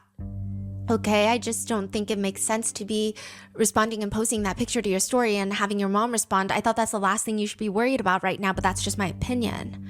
Mackenzie snaps. It's like, she doesn't snap as much with Dom's mom, but she types out, I didn't post that picture on my story. Dom would want me to be happy and try to live a normal life. If all these people were saying these things to me in real life, Dom would whoop their ass. And I'm not sure where this conversation is going. Is this like a trap or something? Are you trying to incriminate me or make me feel even worse than I already do? Everybody's acting like they were so close with him. Like I wasn't the one sleeping at his house every single night taking care of him, and he was taking care of me. The love of my life is gone forever. I'm never going to love again. Her prison girlfriends would disagree, but I'm never going to fall in love again. I'm forever his, and I'm going to live on and do everything possible for him, whether it's eat the food he likes, wear the clothes he likes, go to the places he likes. I'm doing it for him. Yet later, she tries to argue like she went to Kid Cudi for Dom. Dom loves Kid Cudi, and they were planning on going to the Kid Cudi concert, yeah. How generous and remorseful can somebody be? Mackenzie rants about the people reposting about her, talking about the modeling agency, and that they're all haters, which the cousin is explaining, well, it doesn't really matter whether or not they're reposting it or haters, because why did you give them something to repost anyway? Like, why did you do that? Like, she's like, that's not the point, you know? It's not just them who thinks it's weird that you were doing what you were doing when the incident occurred. Mackenzie is responding about a girl named Alexis, who I guess has been reposting a lot of this stuff. And she goes, Alexis is a disgusting fat bitch that tried to home wreck my relationship with me and Dom because she wants her gross friend to be with him. And then I guess the cousin, like, I think both the cousin and Dom's mom tries to calm her down and then tries to reroute the conversations. The cousin is like, why do I feel like I know who you're talking about? Like, she's actually fat? And she says, Alexis is ginormous. Later, Dom's cousin asks Mackenzie, I don't think Dom was sober that night. I don't know if you remember, but do you? Mackenzie states, I don't know why you're trying to be all detective on me. You're digging for information and you're saying you're not trying to be rude, but it's honestly weird and very uncomfortable. August 6th, so a week after the crash, she's doing so much online that one of her friends even DMs her, not a good look, homie. Like, best bet is not to post it, not to read the messages and such. Because Mackenzie is like responding to haters. Everyone's a hater if they think that she's morally corrupt. And she writes back, are people saying mean stuff? Not to my knowledge. I just don't think it looks good for you, that's all. There's the partying, but also weird posts. Like, there's this weird post where Mackenzie goes to Dom's grave with her mom. She's sitting in a wheelchair. And you know that, I don't know what the name of that tequila bottle is. It's like in that blue floral print. And there's a bell at the top that you can ring. Yeah, okay. I think so. I know it's a bell. They bring that to the grave, the tequila bottle that rings. I guess They bring a tequila bottle? yeah, because you know it's customary to bring alcohol and like pour it onto the grave, and I guess they drank this tequila a lot. But the weird part is Mackenzie is filming herself. You don't see her face; you just see the gravesite, and she's like crying, and she's focusing on the tequila bottle, so you hear her sobbing. And then she's like telling her mom, ring the bell. And the mom is like looking at her, I think, like, how do I ring the bell? And she's like, just tap the top. And then she like taps the top of the tequila bottle and it rings. And then Mackenzie sobs harder. And I'm just like, what are we posting right now? This is so, it's like, Can you ring the bell? You just hit it. But it seems like in the beginning, everyone is still trying to some extent give Mackenzie the benefit of the doubt. But Dom's mom is able to provide the police with, like I said, those few key details that are going to be very important later. One, Dom's mom finds out that the month of the crash, Dom felt the need to take a video on his friend's phone of a fight that he and Mackenzie were having. So Dom has like this guy friend that was over at his house. Mackenzie is outside the house, banging on the door trying to get in. And Dom is on the phone with Mackenzie. So Dom's using his phone and calling Mackenzie. Then he's got his friend's phone recording his phone. And Mackenzie's screaming. Dom is on the phone with Mackenzie and he's recording all of this. And Dom is inside the house. Mackenzie's outside. And Mackenzie says, like, before you lied and said you would never lock me out of the house again. This is why we got back together. The last time we broke up, but I forgot you can never keep your word. And he's like explaining, like, you're the one that broke up with me. And then she's like, because you were a little fucking weak bitch. So this is your last chance. And he's like, you're the one that broke up with me. This is your last chance to open the door, or you're not coming out of the house all night because I will not leave. You're going to come open this door right now, or there's going to be a serious fucking problem. Okay, ready? You literally broke up with me earlier. Like, what is the point of you trying to break up? You broke up with me early. Like, what? No, I didn't. Yes, you did. You said earlier we are not together. You literally said that shit. Like, you broke up with me earlier. Like, what are you trying to make? Like, why would I just let you in my house if you break up with me and you're threatening to break up with me and shit, and you're threatening to break my shit? 1, 2. You're threatening to key my car. You're threatening to break the doors down. I will key your car if you do not let me in this house. You're gonna key my car if I don't let you in the house? If you don't let me in the house? Yeah. What the fuck? Yeah, I know. So just let me in the house. No, like, why can't you just be like calm, at least for a second, and I can feel comfortable letting you in the house? And again, does this not sound terrifying? Like, I know a lot of people listen to this and they're like, oh, this was such a toxic relationship. If the roles were reversed, if there was a man outside the house saying, let me in the house or I'm keying your car, it would come off incredibly threatening. Yeah. I am calm. I don't think you get to decide that with your fucking weird ass trauma problems. You're literally threatening to fucking key my car and shit. Like, what else are you threatening? Dom, I'm gonna give you one last chance to open the door, or I'm gonna leave, do what I said I was gonna do. What are you gonna do? I'm gonna give you one last chance. Open. Kenzie, look, let me go to bed. No, you're not. You can, and I can let you come over later. No, you're not, because I'm coming to dinner too. So Dom was gonna go to dinner with his mom and his grandma. And Kenzie's like, I'm coming to dinner. Why? Well, you should have told me you wanted to come. You fucking R-word. She already put me on the reservation, so fucking open the door, you dumbass. Like, open the door. No, I'm not letting you in the house.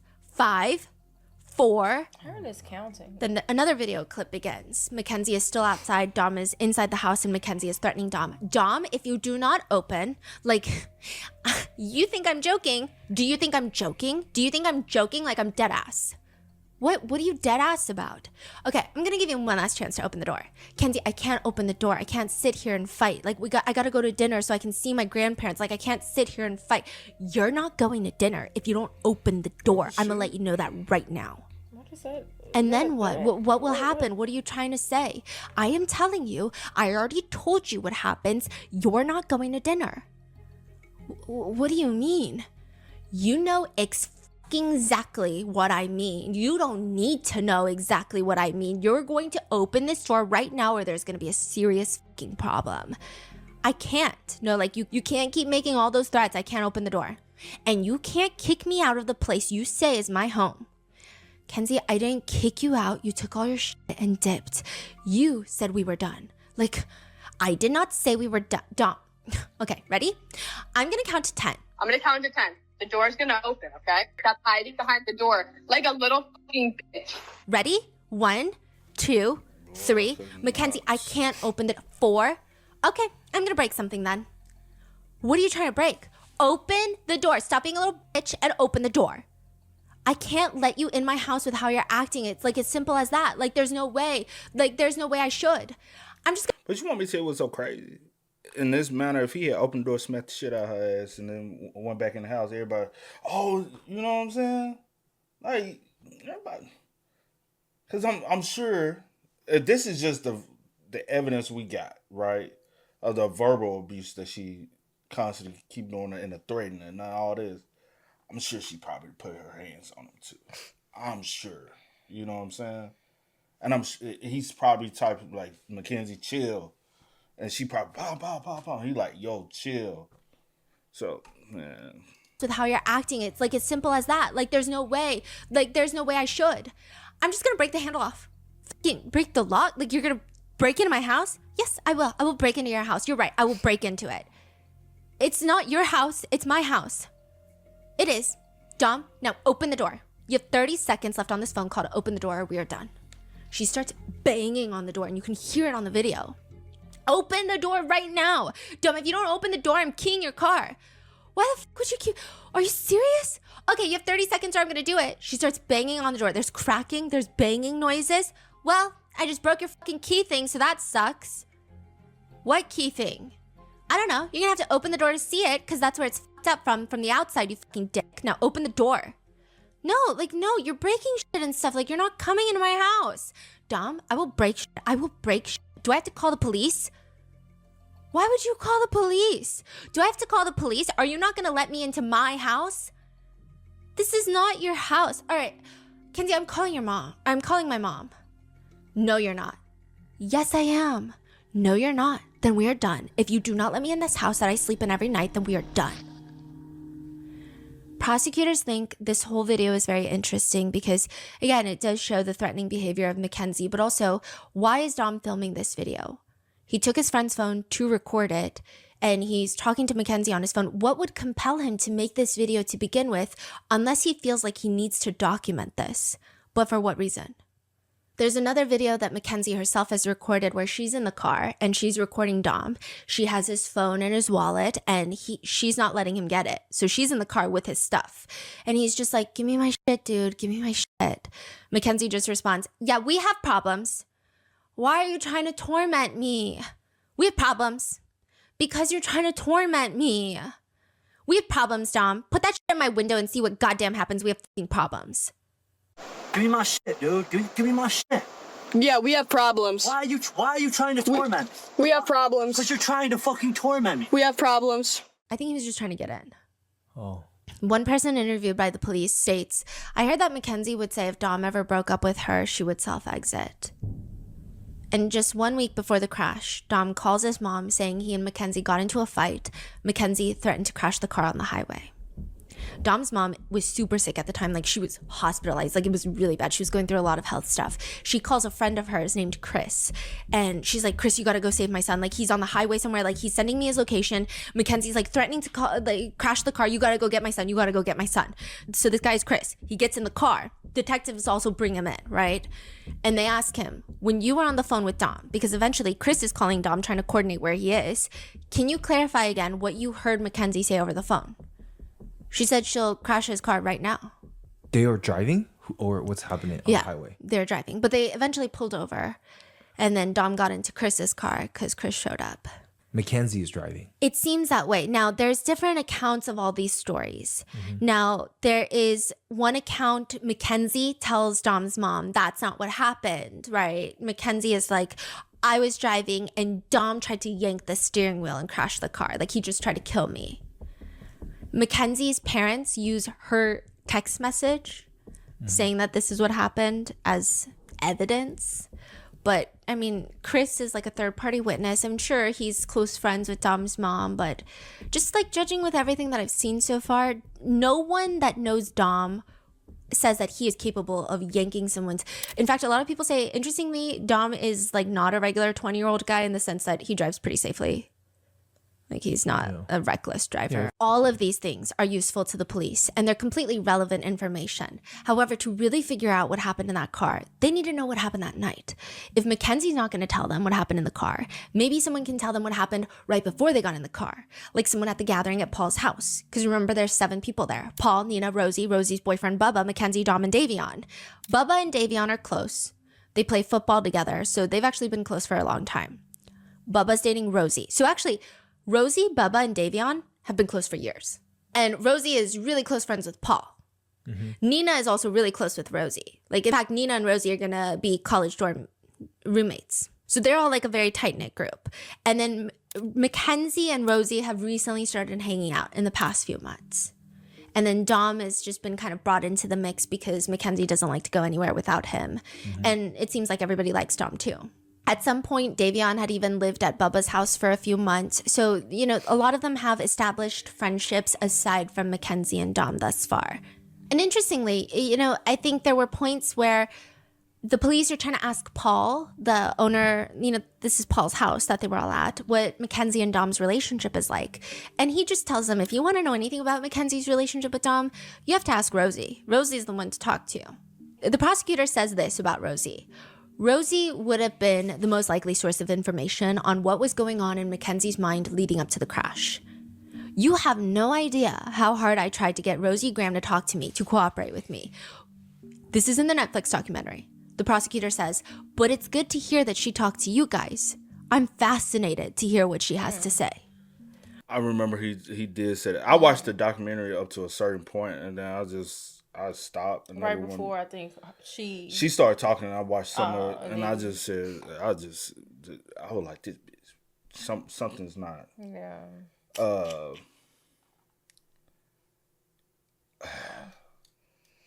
This whole time, y'all, I'm like, so if you see me I'm looking at the other monitor, right? And I'm just trying to, in my head, again, some type of way, understand this. And so doing some research on the location of everything, there is 100% no reason why she turned down that road. Why she would need to turn down that road. Well, yeah, why she would need to turn down the road that she turned down to the location where the crash happened at. There is 100% no reason she could have kept straight to get to Dom's house. Remember, because I kept saying that in the first part. The first part, I was like, why? Like, what route is this to take to get to his house? And you remember, she said she always take this route. Why, when you can keep straight and get to his home? And honestly, it's a faster route to just keep straight. It might, or you trying to go around possibly police, because this will look like you might be headed during downtown. But it's 5:30 in the morning on a Sunday morning. It was a Sunday morning. Everybody knows typical slowest time driving wise is early on a Sunday morning. There's really hardly no traffic. Most people are off from work. Most people are still asleep. There's no school going on. And if someone is up, they're getting ready for church or something. You know what I'm saying? But there's hardly, a lot of jobs are not even open. A lot of stores open up later on a Sunday. So even if you're trying to take this route to avoid traffic, there is no traffic. So why would you turn down that road beside it being premeditated? You purposely turned down that road to go. I don't want to hear that's the shortcut way I always take to avoid there's no traffic during daytime. I mean, that time of day. Yeah. The initial where she slow turns, that's a highway. Where she slow turns, it's a highway. If she keeps straight. Where Dom stays is off his main road is off a highway, off that same highway. Keep straight. Yeah. Keep straight. It's like a 2 mile. Yeah. Keep straight. You would have got there. She knew. And honestly, every time she keeps saying, I blacked out, I have no remembrance, I'm like, that's a fucking lie. Yeah. It's a 100% lie. You know everything that led up. Now, I'll say this. The blackout part where she probably don't remember, she don't remember anything pertaining to after the crash. She doesn't remember. She doesn't know how the police came and got her, the ambulance, her transportation until I guess whenever she woke up, because when the police arrived on scene, she was alive, but she wasn't conscious, right?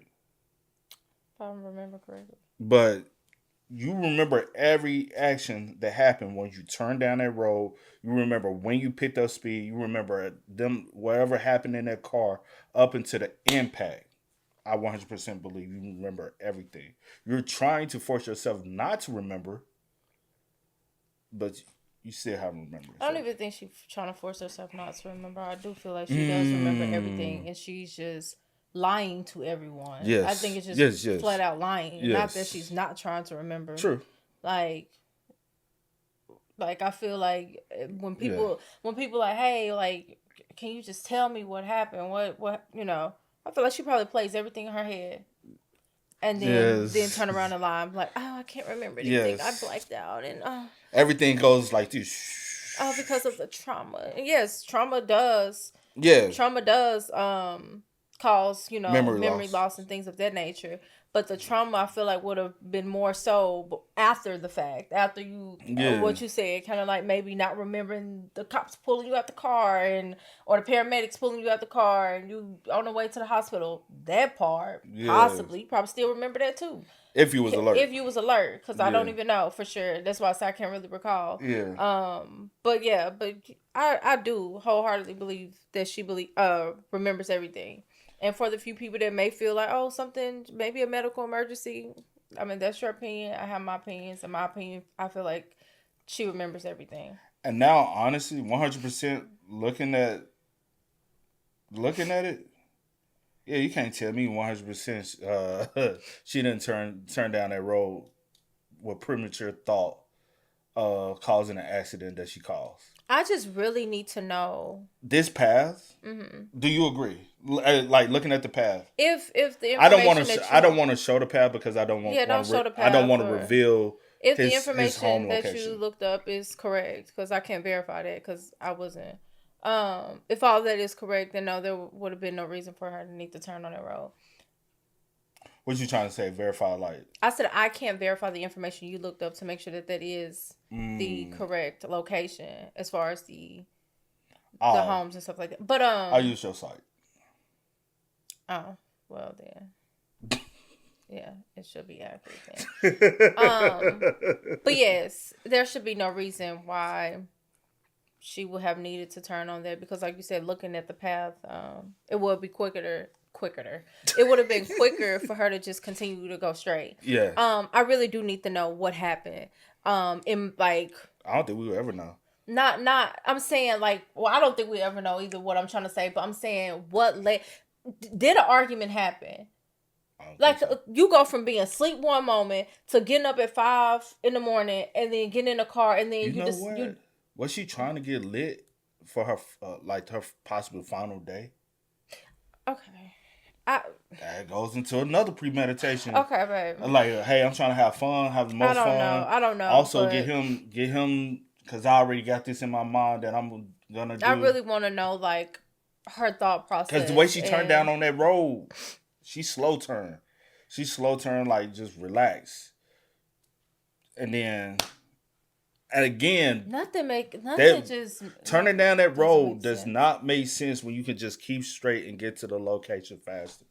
But okay, So with this, everyone is like, why the fuck did Rosie not talk to anyone?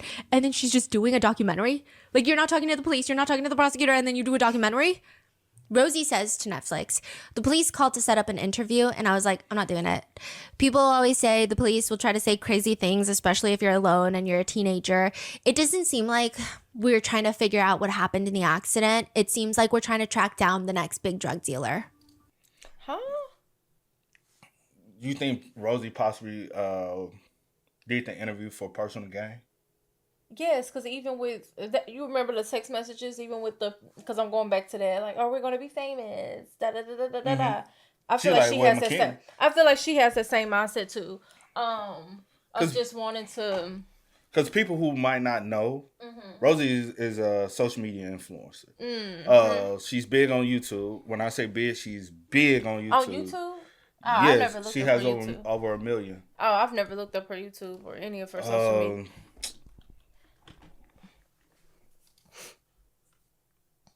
That's her. Oh, okay. Yeah, that's her.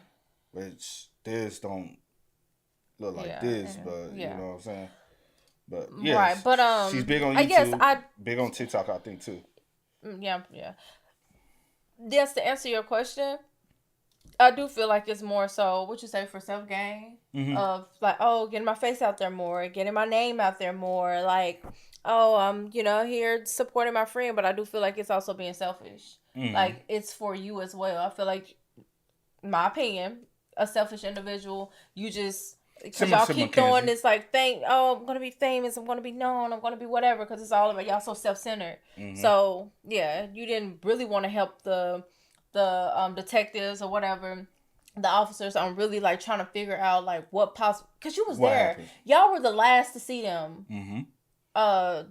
Davion and Dom. Y'all were you were one of the last to see them alive. Like something, any conversations, any energy, anything. What happened that night? Something happened. You never know, but because even Davion was supposed to go with Bubba. Why he didn't go with Bubba? Well, we got that information.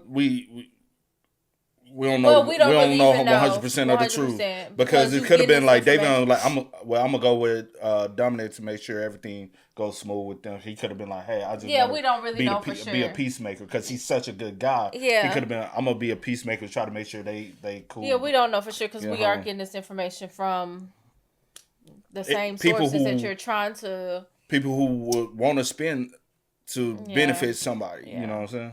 I'm just going to run you through what happened in the Netflix doc and the social media reaction first. Because after the Netflix doc aired, people on social media were pretty much dumbfounded. They're like, what the hell is going on? Especially with Rosie, because they're saying Rosie, she is a pretty big YouTuber. She's got like over 1 million followers. She does fitness challenges. She's big into Pilates. And so a lot of people had been following Rosie on YouTube. And then they're like, oh, this new true crime documentary came out on Netflix. Let's watch it. And they're like, that's the girl that I've been working out with on YouTube. And now she's defending Mackenzie. Like, what the hell is going on? We didn't even know that they were friends up until this. Nobody that follows her on social media connected them to. What's happening? And now she's defending Mackenzie. And secondly, why the hell is Rosie talking to a documentary crew if she hasn't spoken to the police? Why would she work with Netflix if she didn't work on getting justice for Dom and Davion? The only logical reason is because she would get nothing out of working with the police. I mean, I guess justice doesn't count, but she would get fame from working with Netflix. That's kind of what social media thinks. Like, that's the only way it makes sense. Rosie explains in the documentary, so many people were asking so many questions to all of us. Because they were like, you were there with them. You know, what did they take? They were on something. They didn't give us a second to process what just happened.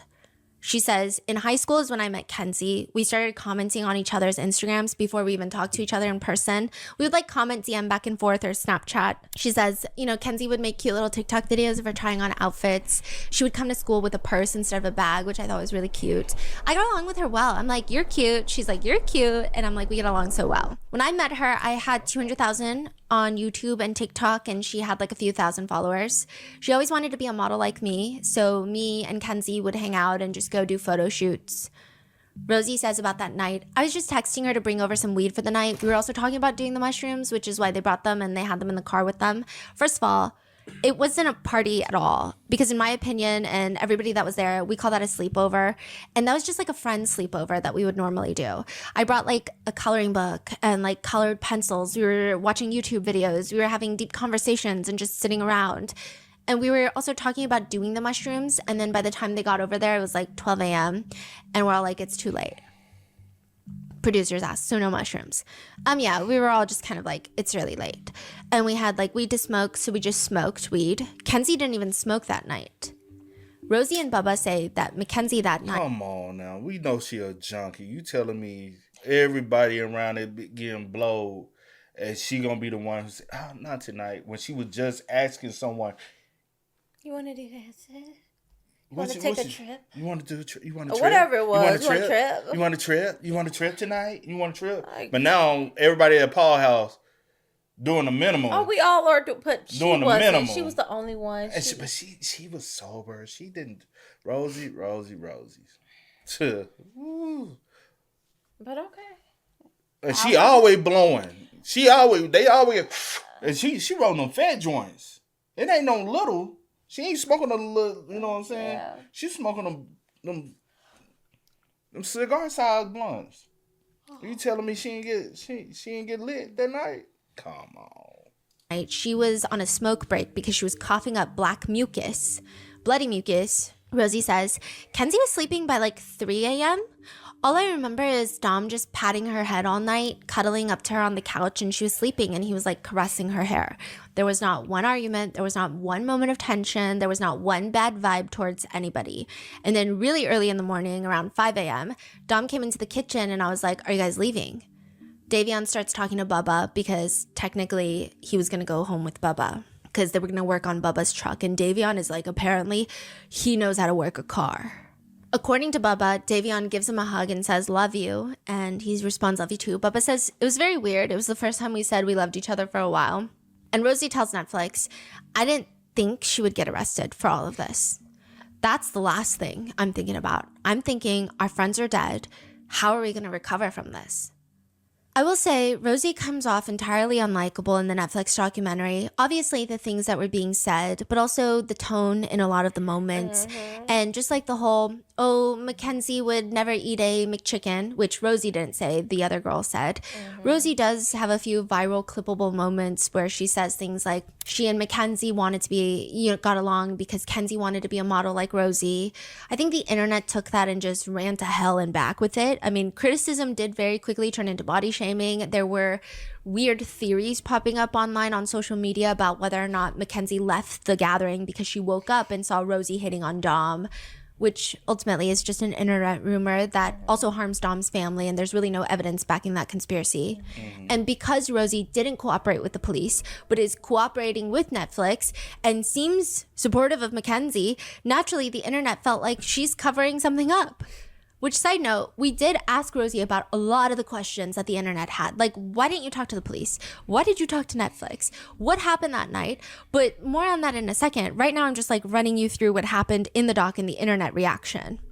Landon, Rosie's boyfriend, aka Bubba. So Bubba is Landon. That's his nickname.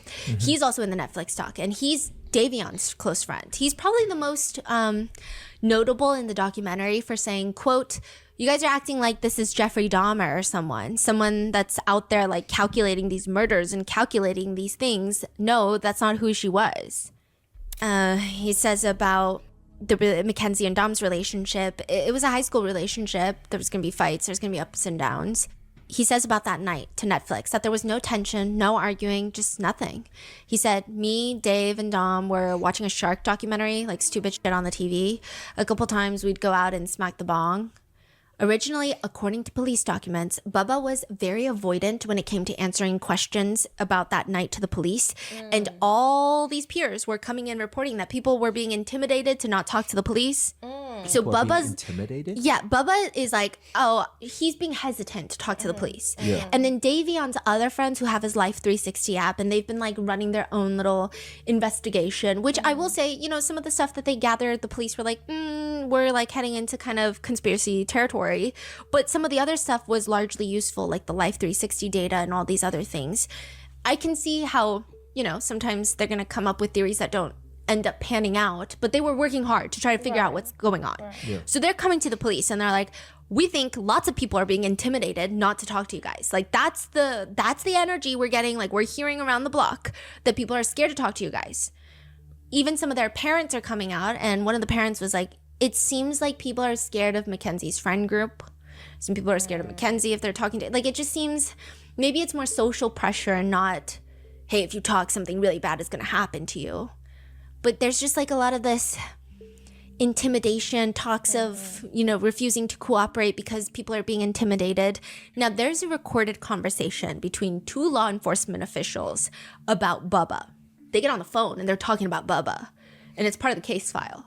Okay. Yeah, so like one of them is like, who is this? And it's like, oh, it's Chief. What's up, Chief? How you doing? And then they're like, okay. Chicago Police Detective here. Hi, Detective Chief Weaver again. Hey, Chief, how you doing? Not bad. So just had a conversation with Landon. That was a very interesting conversation, I must say. He is not willing to talk. He says that he is not being threatened. And in his words, I'm at the top of the chain. Nobody messes with me. I'll just kick their ass. He seemed very... this is just my intuition or whatever. Whatever this is, he's involved. He's involved? Okay, there's no like backup to this. That's like a crazy... Or they know the truth, but they ain't gonna tell y'all. Which also, in some, it's kind of like... Involved. You involved in some way. You're holding out. Withholding information. Withholding. Thank you, babe. Yeah. Thank you. What you withholding information that can be important to solve a case. Yeah. I'm sorry. I'm so sorry. I'm so you know sorry. what I'm saying? To try to help them, further along with the case or whatever, to try to solve it and actually see what happened or what could have led up to it. Yeah. And you talking about kicking people butt because you at the top of the what are we top talking of the food about? chain. Huh? But you're willing to talk to Netflix. Monetary and beneficial gain. Thing to say, I will say, because he's not in the car. There are some people speculating online, like maybe he's not being truthful or that transparent about what happened at Paul's house that night. But to say that he's involved seems like a big stretch, right? But that's what the police say. This is in the FOIA file, which after the Netflix doc dropped, a lot of people who had access to the FOIA file or requested it on their own, they start releasing stuff like this. And they're like, oh my God, he wouldn't talk. He was hesitant to talk to the police. He's acting like that in the doc. The cops are saying he's involved in this phone call. So it just kind of spirals into this huge thing.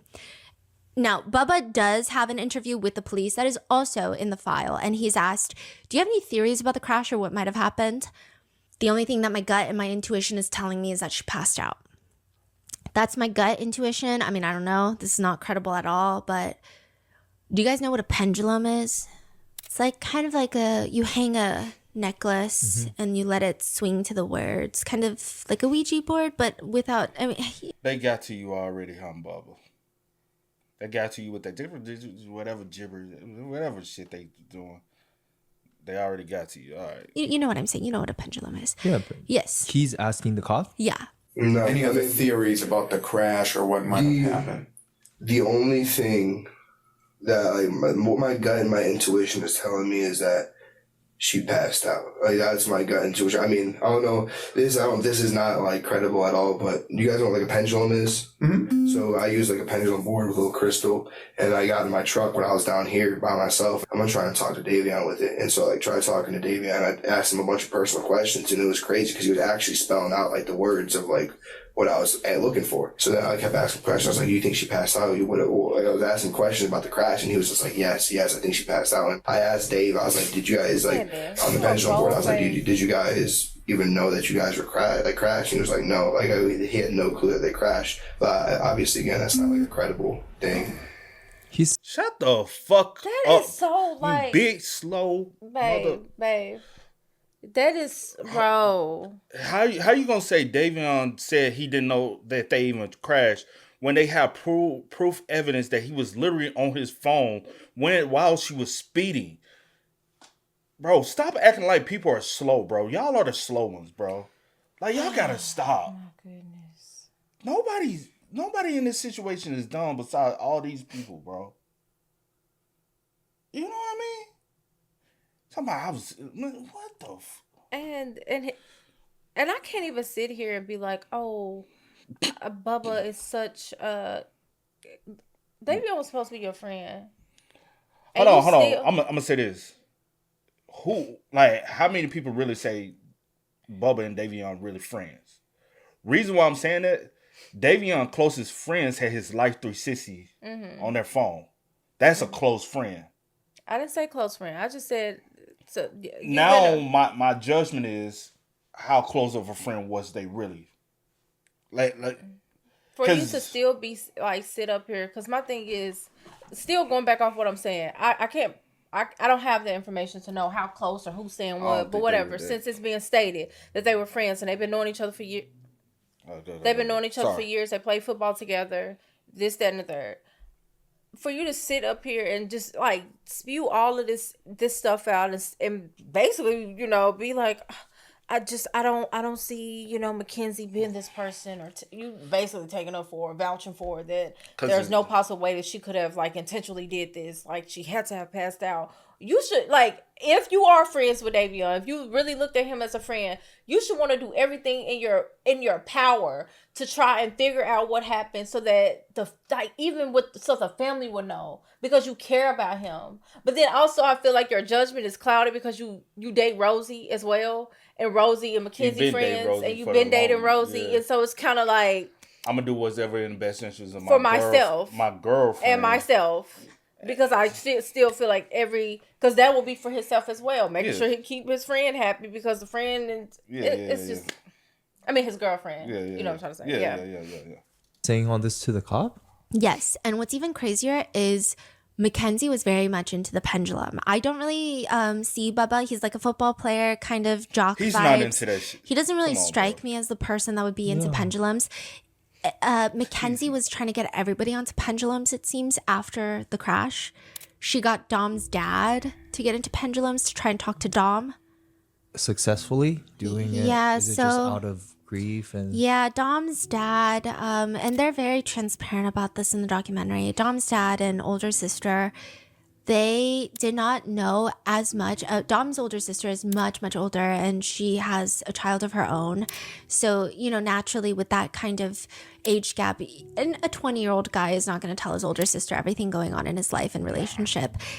I think they had less contact with Mackenzie than, let's say, Dom's mom. Dom's mom's, like, in the beginning, she was kind of like trying to be a good person. She is a good person, but trying to give Mackenzie time. But I don't think that she gave her benefit of the doubt, really. as much as the other members? Yes. Now, Dom's dad had recently come back into Dom's life.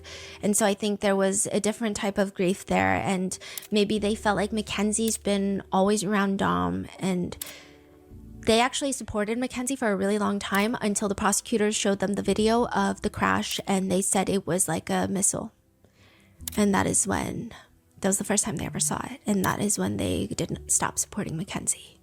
Because she made it sound like it was an accident. And like just the way she was texting Dom's cousin, she's like, oh, it's not as fast as the Life 360. So I think they all tended to try and want to believe her. But yeah, she got Dom's dad on the pendulum. So like the fact that Bubba's using a pendulum is kind of weird. The pendulum is like a very depressing part of all of this. But back to the interview, Bubba says she had beef with everybody. Girls, guys, everything. Like they do not associate. People from Strongsville and Mackenzie do not associate. As to why so many people are coming forward to say that Mackenzie and Dom's relationship was bad at the time of the crash, Bubba says. So that's another reason why I think so many people are bombarding you with all this stuff that's false, is because they just don't like her. They want to see her down. They want to see her do all that. And I know that for a fact because a lot of people do not like her.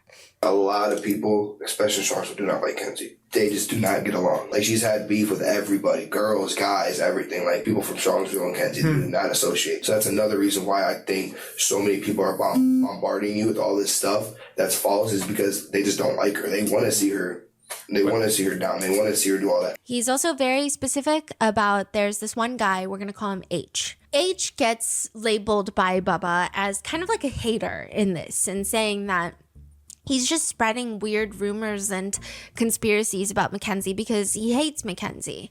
Later, the police are talking to H about it and is like, what's like, just asking him questions.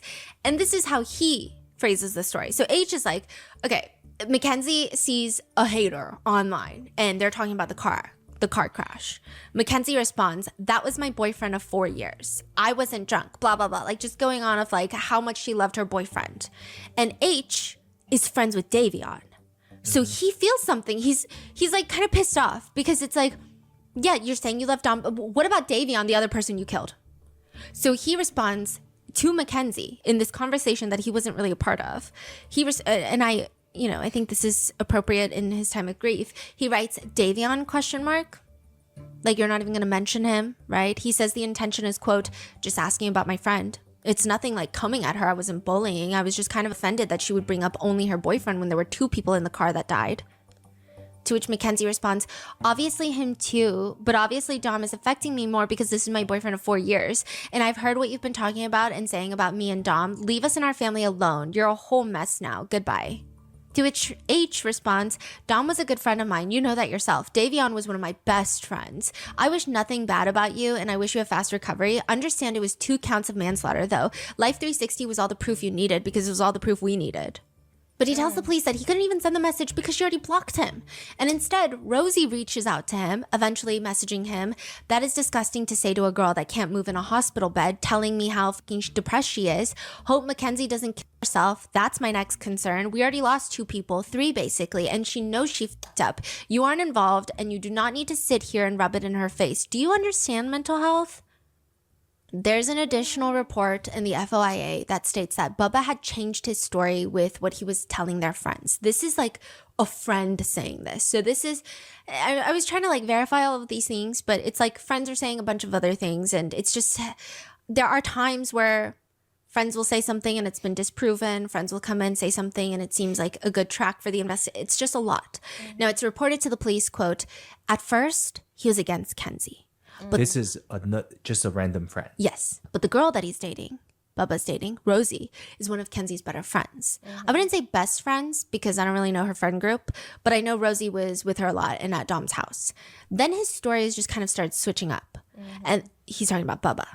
And then he started acting weird about it. I'm like, were they arguing when they left, bro? And then he was telling me at first that they were arguing when they left. There was an argument or there was like a dispute. But then the next day he completely changed the story and he was just saying that Davion and Dom were asleep and then they woke up and Kenzie didn't go to sleep at all, or she was drawing or something like that. She was just like coloring in coloring books and then they left the house. So there's just a lot of mixed reports, and I think that's why there's seeds of doubt on Rosie and Bubba's story about whether or not they argued in the house. So I think if like Rosie and Bubba had immediately talked to the police and said, no, they did not argue in the house. Paul confirms it. If Nina had confirmed it, she doesn't have an interview with the police, but if had she, then I think a lot of people would be like, no, I don't think they argued in the house. But they're all so hesitant to talk to the police. And then these friends are like, you know, Bubba was saying to me, and this is all hearsay, but it's just like adding lots of seeds of doubt on Rosie and Bubba because it's just weird. And since we're on this, there's another report that another person had mentioned Rosie had told them that she drove by the crash site the same morning on her way home. But she's not the one that called the police. So, I mean, we don't really know what to gather from this other than she drove by and didn't see anything. She drove by and saw it and was like, holy shit, like, I can't call the cops, which means she knew this was gonna, like, what does that mean, right? But we don't have more information. They just say, quote, she said she passed by the site at 6 o'clock. So it had just happened, but she didn't know. She was driving back home and she didn't know. The officer is like, she didn't know. Yeah, but she was tripping and she dropped Bubba off at his house, which I don't think is accurate, but like it's just like there's so many people reporting things to the police. So more on all of this in a second because we asked Rosie and Bubba about all of this. But then another report comes in from someone that is very important to the investigators, Davion's mother. Davion's mother states, because Bubba finally, after hesitating and not wanting to, finally talked to the police. She states that after his interview with the police, she remembers seeing a post that Rosie made on TikTok about not feeling at home anymore with someone that used to feel like home because you feel betrayed.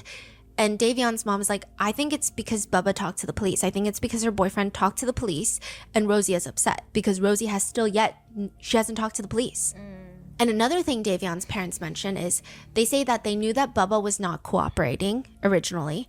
And Bubba had asked them because, you know, Bubba and Davion are close. So Bubba had come to Davion's parents and asked if he could go into Davion's room. He just like wanted to, like, if they allowed him, obviously, to like take one of his jerseys so that he could keep it forever.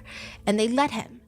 And the police report reads that while a detective is talking to Davion's parents, they mention that, and the detective quickly tells them that Bubba's not cooperating with the investigation. And so then Davion's parents are like, okay, well, something else weird happened. Bubba told us that he had gone to the hospital to see Mackenzie, and he saw Mackenzie's dad, Steve. And quote, according to Landon, Bubba, this is in the police report, Steve looked him in the eye and asked him to help him save his daughter. So with all of this pieced together, the internet is like, okay, help him save his daughter. I think the reason that at least initially Rosie and Bubba's segments on the Netflix doc were so widely discussed is because they really might be the only few people who have insight on what happened that night. And it's odd that they seemed so evasive about talking to the police, cooperating with the investigation, that they're not defending, but somewhat supporting Mackenzie, even though they've been friends with Davion for way longer. There's just a lot of questions netizens have. So we asked them, and Rosie and Bubba responded. Now, I will say that I was not on that phone call. There was a schedule overlap, but also we thought it would be best for me to remain as objective as possible, and I thought the easiest way would be to not be on that phone call. I gave my researchers a list of questions that I had. My researchers also had their own list of questions, and we were just rapid fire, making sure that everything got answered. And I will say that Rosie and Bubba do not have seemed to be at least evasive to any of the questions. I did, of course, try my best to verify their statements, but there are some that are, for obvious reasons, impossible. You know what? It should be, y'all should have asked a question where kind of like they won't be prepared. It has to be a question that they're not prepared to answer, but something that you can present to them both to know whether or not the story aligns. but maybe a question that can be asked two different ways, but not something that can lead into something they were, you know. To verify. And for those, I'm just going to point out there's no way to verify that. And at times where I do attempt to verify with the FOIA file, I'm just going to walk you through my steps and thought process of how I try to verify information, just so we can be as transparent as possible. Rosie and Bubba first stated that they felt the Netflix documentary was extremely edited and twisted in a way that does not represent how they truly feel. Rosie told us that she was under the impression that the Netflix doc was talking to her and Bubba about the viewpoint of losing friends in such a tragic way at such a young age. She says, I just feel like it really was twisted in a way that we never anticipated. Rosie states that it wasn't what she was expecting to represent her feelings about the whole situation. So they were describing that Rosie had an 8-hour-long interview with producers. Bubba had a 15-hour-long interview, and it's just like rapid fire questions all day. And they said that they answered each and every single one of them.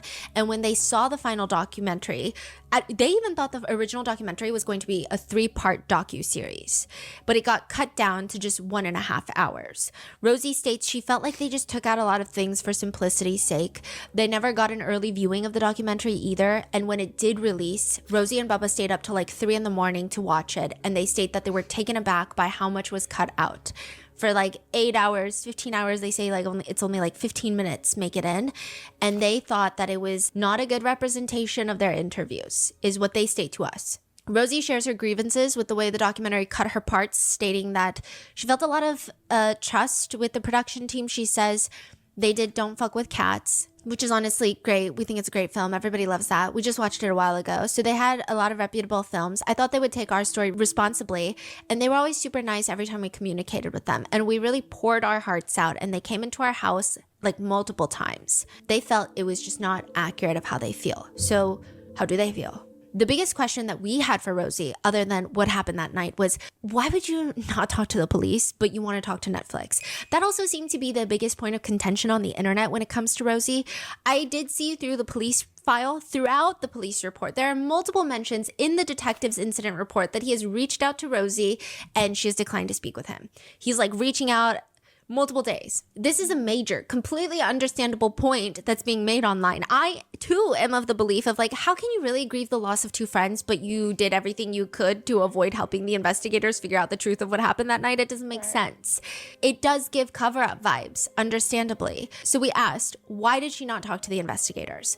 In the documentary, in the Netflix documentary, the prosecutor is also interviewed, and he states, quote, "You have no idea how hard I try to get Rosie Graham to talk to me, to cooperate with me.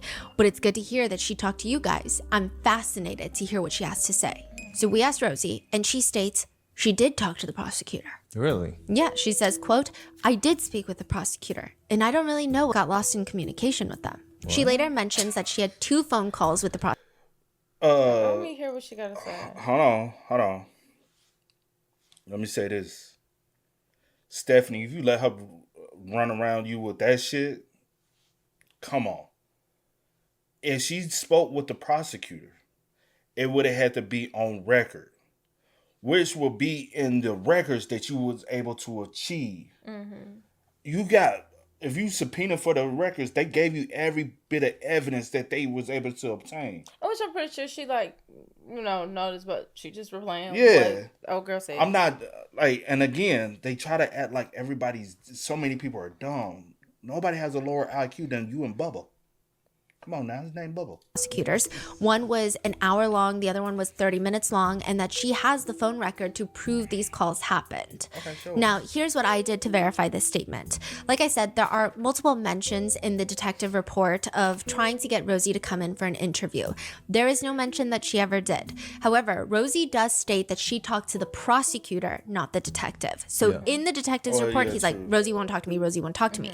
Rosie tells us she talked to the prosecutor. 2 different people. Right. She says this. So there's all this talk online that nobody cooperated, and I think it's the way that documentary was edited, where I was explaining the initial police hesitation and they cut it with the prosecutor, which he's not even the police. The prosecutor didn't call us originally, and she could have possibly talked to the prosecutor because they probably would have subpoenaed her for a possible witness. But again, sometimes it depends. That information may not be available.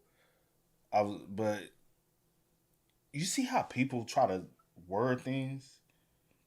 But still, why would you not have talked to the detectives? Like, I'm still going to try to be Somebody like, investigating the case, not the prosecutors who's. I'm still going to try to be forthcoming, like from the beginning, you know, and If try you to have help y'all nothing as to hide. much as I possibly can to try to help y'all figure out the truth and what actually happened and piece everything together. But This give me you hiding. You hiding something for somebody. Cause you're not trying to save yourself, right? I mean, you have no involvement. Yeah. So, Explained it on the documentary in depth, and once Mackenzie was arrested, the prosecutor called me. It went to voicemail. I called him back, and I have phone records of 2 phone calls with him. One was half an hour and the other one was an hour long. The guy who's saying that in the Netflix doc, yeah, that's the prosecutor. Yeah. So the prosecutor, she's saying they did this speak. is the prosecutor. Then why did he in the documentary saying? She thinks it's the way the producers edited it. Oh, so she's saying the prosecutor could say, "Oh, you have no idea how much I've tried. I'm fascinated." Yeah. Wait. Well, I have my theories about that too. Oh, okay. Okay. And so she says, and I remember he asked me, he said, I'm going to ask you every question I would ask you on the stand. And I answered every question. Then he went on the documentary and it's cut with me saying, I didn't initially want to talk to the police because I thought it was a drug investigation. And then the prosecutor saying, oh, I'm so fascinated with what she's going to say, insinuating that I never spoke with him, but I did. And I was under the impression that I would be testifying during the trial and I was willing to. And he said, okay, I'm going to call you whenever to come in to testify. And I was like, great. And I never heard back. Now, I did find in the FOIA that there is a grand jury subpoena for Rosie that was in fact issued after Mackenzie's arrest. And there are no notes from any sort of conversation that Rosie had with the prosecutor. I think it could be possible that this conversation with the prosecutor was due to the grand jury subpoena. That's why I was So thinking. she's refusing to talk to the police. She gets a grand jury subpoena. The prosecutor calls her, and she does have these 2 phone calls with the prosecutor from what I guess I tend to believe that, right? Now, so far, all signs point to the fact that she probably did talk to the prosecutor because there is a subpoena, which means if she did not cooperate, they could have, like in the David case with Neo, arrested her. Exactly. Now, does it That's mean true. that every time someone doesn't cooperate with the prosecutor after a grand jury subpoena, they're automatically arrested? No. So, like, there's no way to factually say this is correct. But like she said, there's no notations, right, of what was stated. So how we know it could have been a grand jury subpoena, right, where you had to show up and but you could have played the 5th. You could have went up to I plead the 5th. I'm here. I'm gonna say I talked to you, but I played the 5th.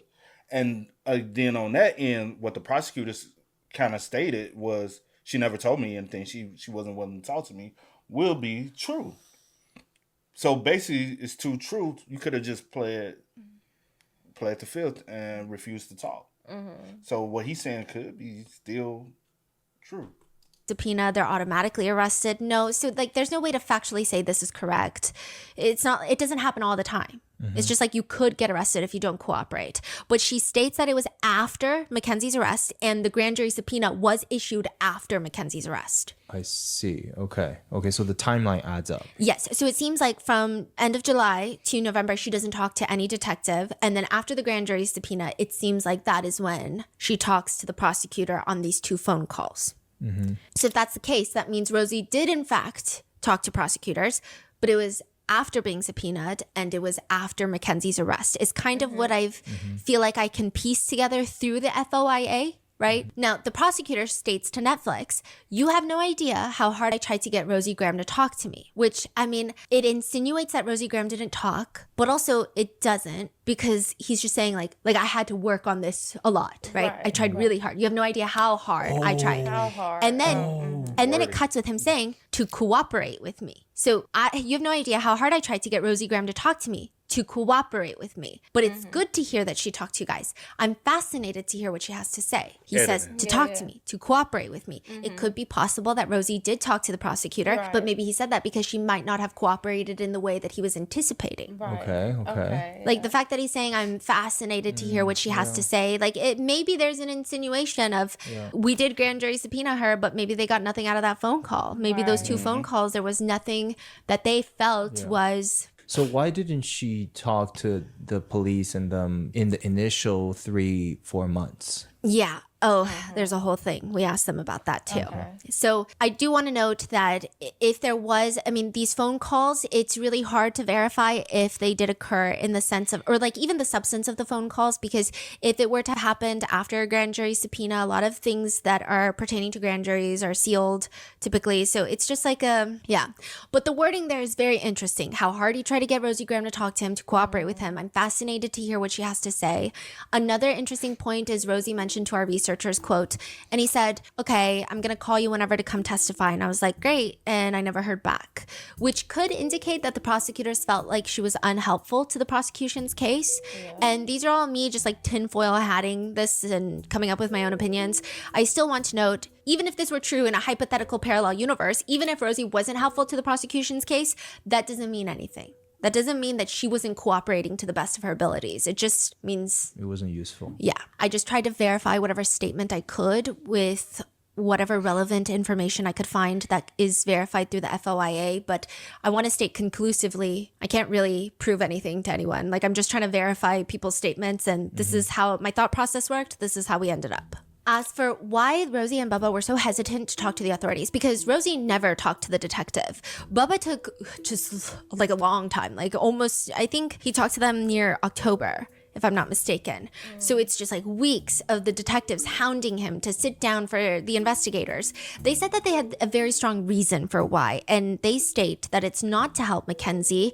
They state that there were 7 people there at the night at the gathering of Paul's house. Paul, Nina, Rosie, Bubba, Mackenzie, Dom, and Davion. Dom and Davion obviously can't tell the police what happened that night. Mackenzie's the one being investigated. Paul, Nina, Rosie, and Bubba. Paul actually spoke with the detectives. Bubba says they all had interviews lined up right after Paul. So Paul was the first one to go in for an interview. And then it was going to be like Nina, Rosie, Bubba. Like they all had it lined up and scheduled. And I could actually see on the detective's report, like Rosie had an interview scheduled. But after Paul gets out of his interview, he communicates with the group. And according to Rosie and Bubba, obviously we didn't talk to Paul, but he communicates with them that the interview's not good. They were like, he was basically telling them, this is what they say. Yeah, it's not good in there. And objectively, I didn't find anything necessarily alarming. Granted, I think being asked questions by the police for such a serious investigation and asking about shrooms and purchasing shrooms and tripping, I can understand maybe it heightens someone's emotions and makes people overthink. I do believe that Paul's mom was in the interview room as well, which could heighten the feelings of stress and anxiety when talking about having friends over and smoking weed when your mom is right there and there's investigators in front of you. And it is a very serious matter because 2 people are dead. So I can completely understand the heightened emotions. However, there's nothing particularly stand out about Paul's interview where objectively from a third party I can say, oh my God, like abort mission, like this is bad, right? But I can see. So you saw his interview too? Yes. Okay. Now, Rosie relayed to us that Paul was kind of getting freaked out by the line of questioning. I could verify this. There were questions about guns. Guns? Like, do they own guns? Yes. So they were specifically asking if they ever saw Dom with a gun, if a gun came out that night at the gathering. Did you ever see him with a gun? I know he had them. I never saw them. Right. That night, did anything about a gun come out? Asking if they'll just look in their backyard and see if they notice anything, which is like kind of like a crazy ask. What does that mean? Yeah, they were like, well, if you see anything in your backyard, like if you see guns, drug paraphernalia, like they were just like, if you see anything. Do you guys have a backyard? It's like a garden type area. Anything new? Does it look like maybe somebody's hid something in there, gun-wise? Yeah, do me a favor. When you go home, just kind of look through your garden. They were asking if Dom was jealous of Kenzie's friendship with Paul, which Paul is like, well, no, because he knows I'm gay. Well, he knows I'm gay, so he's, I mean, I don't think that part is necessarily frightening, but I do think, or at least the way it played out about saying, oh, well, no, Dom's not jealous because he knows I'm gay. But I do think the part about the guns, that probably did freak Paul out. It was like pretty extensive questioning about the guns, and I could see how he communicated that probably to Rosie and Bubba. So I think that the whole gun thing happened because I think Dom owned guns or something of that sort. But there was just a lot of focus on the guns for a brief moment in time in that Paul interview. So I think it did freak Paul out. So I think there was just a lot of things happening. Like they're asking about guns, they're questioning him about drugs that night, and 2 people are dead. And there's just, I think he could be very frightened after this interview. Now, one thing that I did take note of, but I didn't particularly know how to feel about it, was that I did take note that in the interview with Paul, and this is before our researchers spoke with Rosie and Bubba, there was a DEA agent from the Drug Enforcement Administration. Now, the DEA officer mainly gave a whole little like mini lecture at the end of the interview that he's just like, oh, well, don't, weed is not a gateway drug. Drugs are bad. You're going to college. You look like a good kid. Don't be doing drugs. Like, don't be hanging out with the wrong people. Just because there's talks of them trying to buy shrooms and trying to take shrooms. And so there was just like a whole drugs can ruin your future and your lives type of conversation. Drugs are kind of my thing. You? It's a DEA agent. Oh, okay. You seem like a really good kid. Thank you. Absolutely. Very polite, well-spoken, honest. I think you may have some friends that you should be real cautious about. And I think everyone says weed's not a gateway drug, shrooms, this and that. Be careful. The DEA agent, I don't know why he was there. Is he here just to talk? That's what I thought, right? Yeah. But I guess maybe his presence alone, whether it was not important, because sometimes DEA agents will also just like support other investigations. Yeah. I don't know, right? But it could also be the fact that there is a drug element to Mackenzie's case. She was found with shrooms on her person and she was charged for drug possession and possessing criminal tools. So it does make sense that maybe a DEA agent is involved. But I think all of these elements, Paul reiterates to Rosie and Bubba, and they said that they were freaked out. They said that they thought this was a drug investigation. Rosie and Bubba thought this is a drug investigation. Yes. So I think the way that they framed it or said to our researchers is what Paul told them about his interview. They started all feeling very freaked out that they're investigating not the accident, but drugs and like so like they said that they were feeling hesitant. Listen, I don't know, this is what they're saying. Now Paul tells them that the cops had even like printed out text messages between Rosie and Mackenzie where Rosie that night is like asking to buy weed and shrooms. So I think that freaks Rosie out because she states that freaked her out. Rosie says, so I told my dad's a cop, ex-retired chief or whatever, which they always feel the need to bring up. So she's like saying, people always bring this up as if like I'm part of a cover up. She says, but really it has no play in this besides me being like, well, they're asking about guns and drugs and I don't know anything about that. So she's saying that Paul tells her what happened. She goes to her dad and is like, I don't know. They're like asking about guns and drugs and I don't know anything about guns and drugs. She says her dad speaks with their attorney and the attorney tells them not to talk. Obviously, there's limits to what I can verify about any of the things anybody anywhere is saying. But one thing I could verify from this was that in the police document, it reads that Rosie's dad leaves a voicemail after Paul's interview, canceling his daughter's interview. He doesn't really state a reason. I think at some point they state like mental health, but it is after Paul's interview. So they did have checks out. Yes, but I don't know if that's why they canceled the interview, right? This is what they told me or told our researchers is why, but I can't verify. But the timeline does check out. Now, Paul notes something interesting in his interview that when he visited Mackenzie at the hospital after the crash, Natalie Sharilla, Mackenzie's mom, told them not to talk to the cops. Natalie told Paul. Yeah. And everybody. Yeah. But he is relaying this to the police.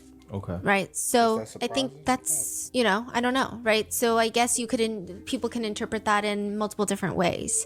But Paul states that he talked to Rosie about all of this. So he's like telling the police like, yeah, I've talked to Rosie about all of this. And he states that Rosie is his best friend. And Paul states to the officers that Rosie does want to talk to them. How close are you with Rosie? Your best friend. Have you talked to Rosie about this? Obviously you have. Yeah.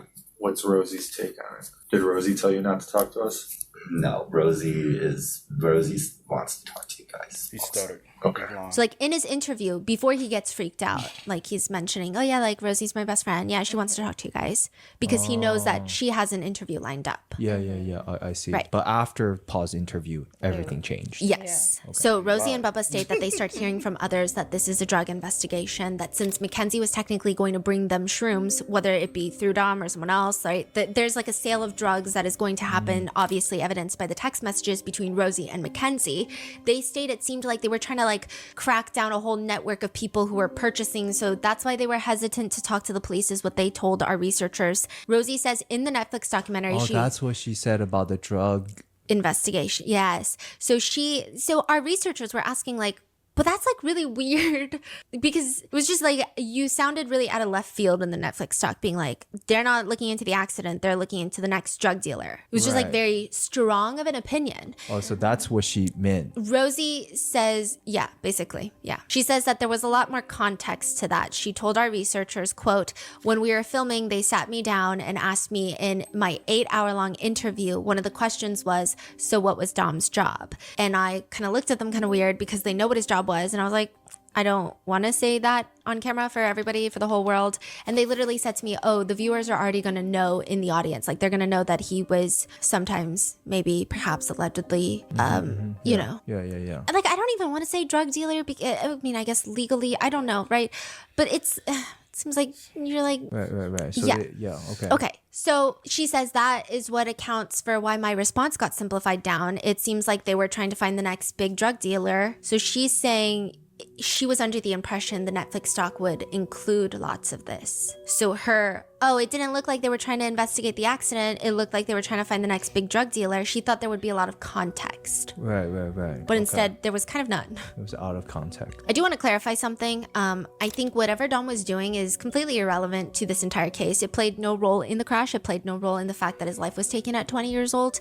And the only definitive part that really matters in the context of the crash and drugs is that drugs were found on Mackenzie's person. When she was pulled out of the vehicle, they found a whole bag of shrooms on her person. Now, Rosie and Bubba are saying that they were under the impression, like I said, that this is a drug investigation. That's what they're telling us. The police document also notes that the detective did reach out to Bubba's college football coach to try to get Bubba to come in for questions after all of them canceled their interviews. So it does seem like what about Nina? Nina's not really like, they don't really care about Nina.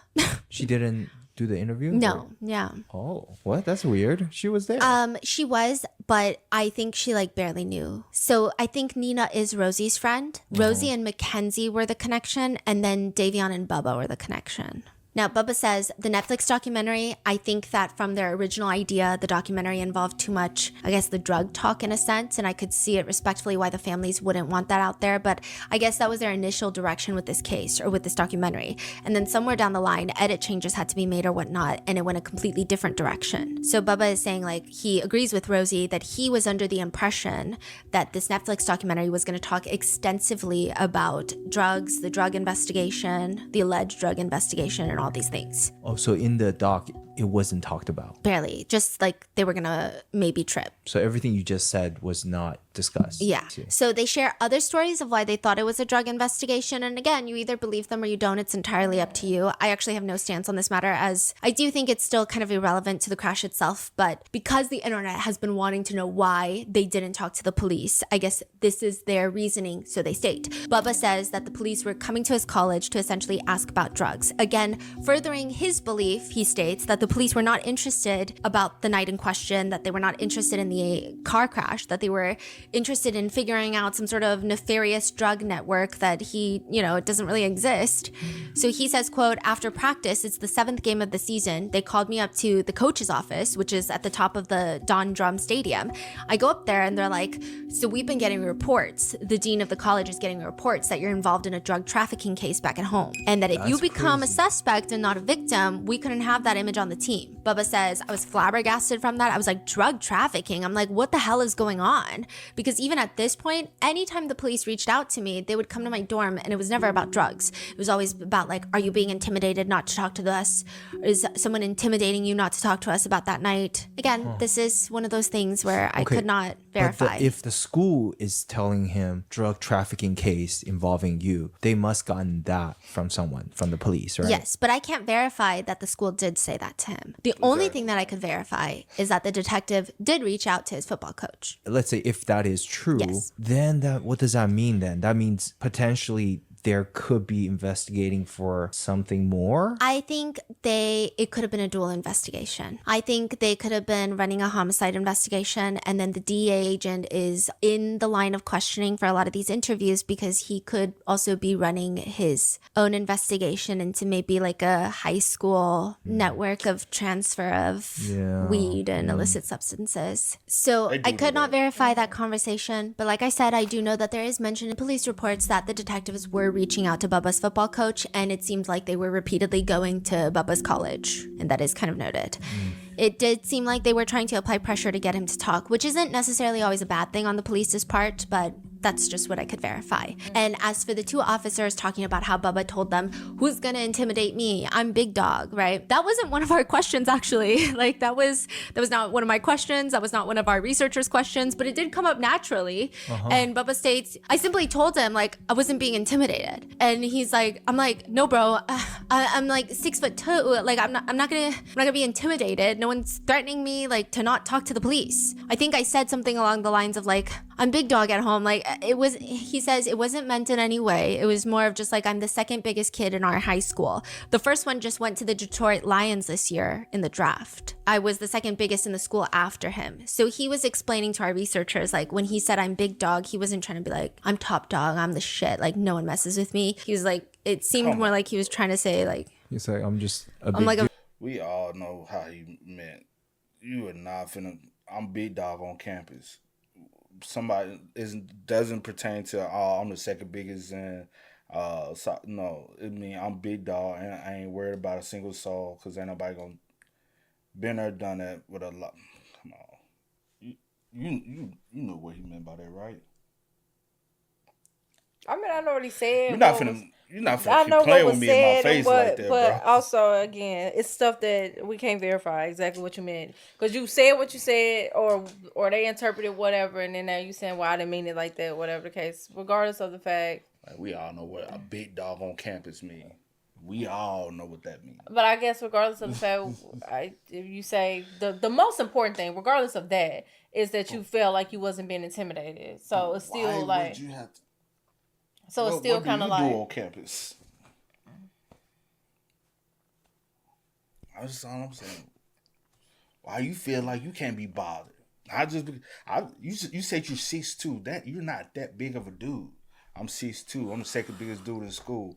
I went to school with a plethora of guys 6'4", 6'5", 6'6", 6'9", and I'm from a small ass country town. Multiple dudes on the football team was 6'4", 6'5", over 350 pounds in high school. Like, fucking big dude. Like, I don't think, and he's trying to express to them he's not being intimidated. But again, this is not information I can verify. He says he eventually chose to talk to the police because he was reassured it was not a drug trafficking case. So at what point did you say it was October? Yeah, around October. I see.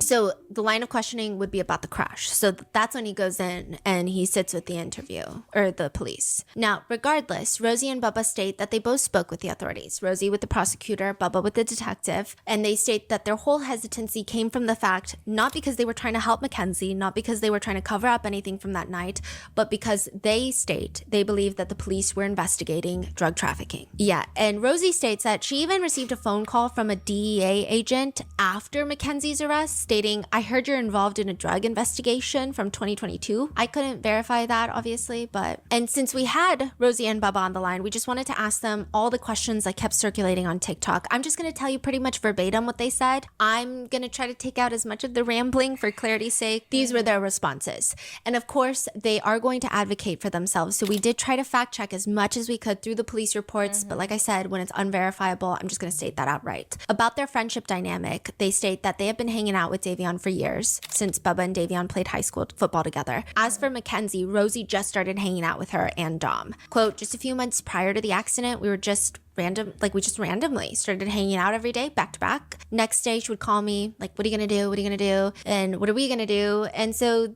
that's, you know, why I feel like I can speak from a point of like a lot of people want to say there's crazy internet speculation, and a lot of people say, how could you not know their relationship was so toxic? But personally, we just didn't really see that side of them. I mean, as I said, we only started hanging out with them in the months prior. So she's saying like, I'm not like, I didn't know them for years. And that was another thing online. A lot of people were saying things along the lines of, well, I mean, we are all bashing Rosie, but at least she's a ride or die best friend to Mackenzie, and we would all probably want a ride or die best friend.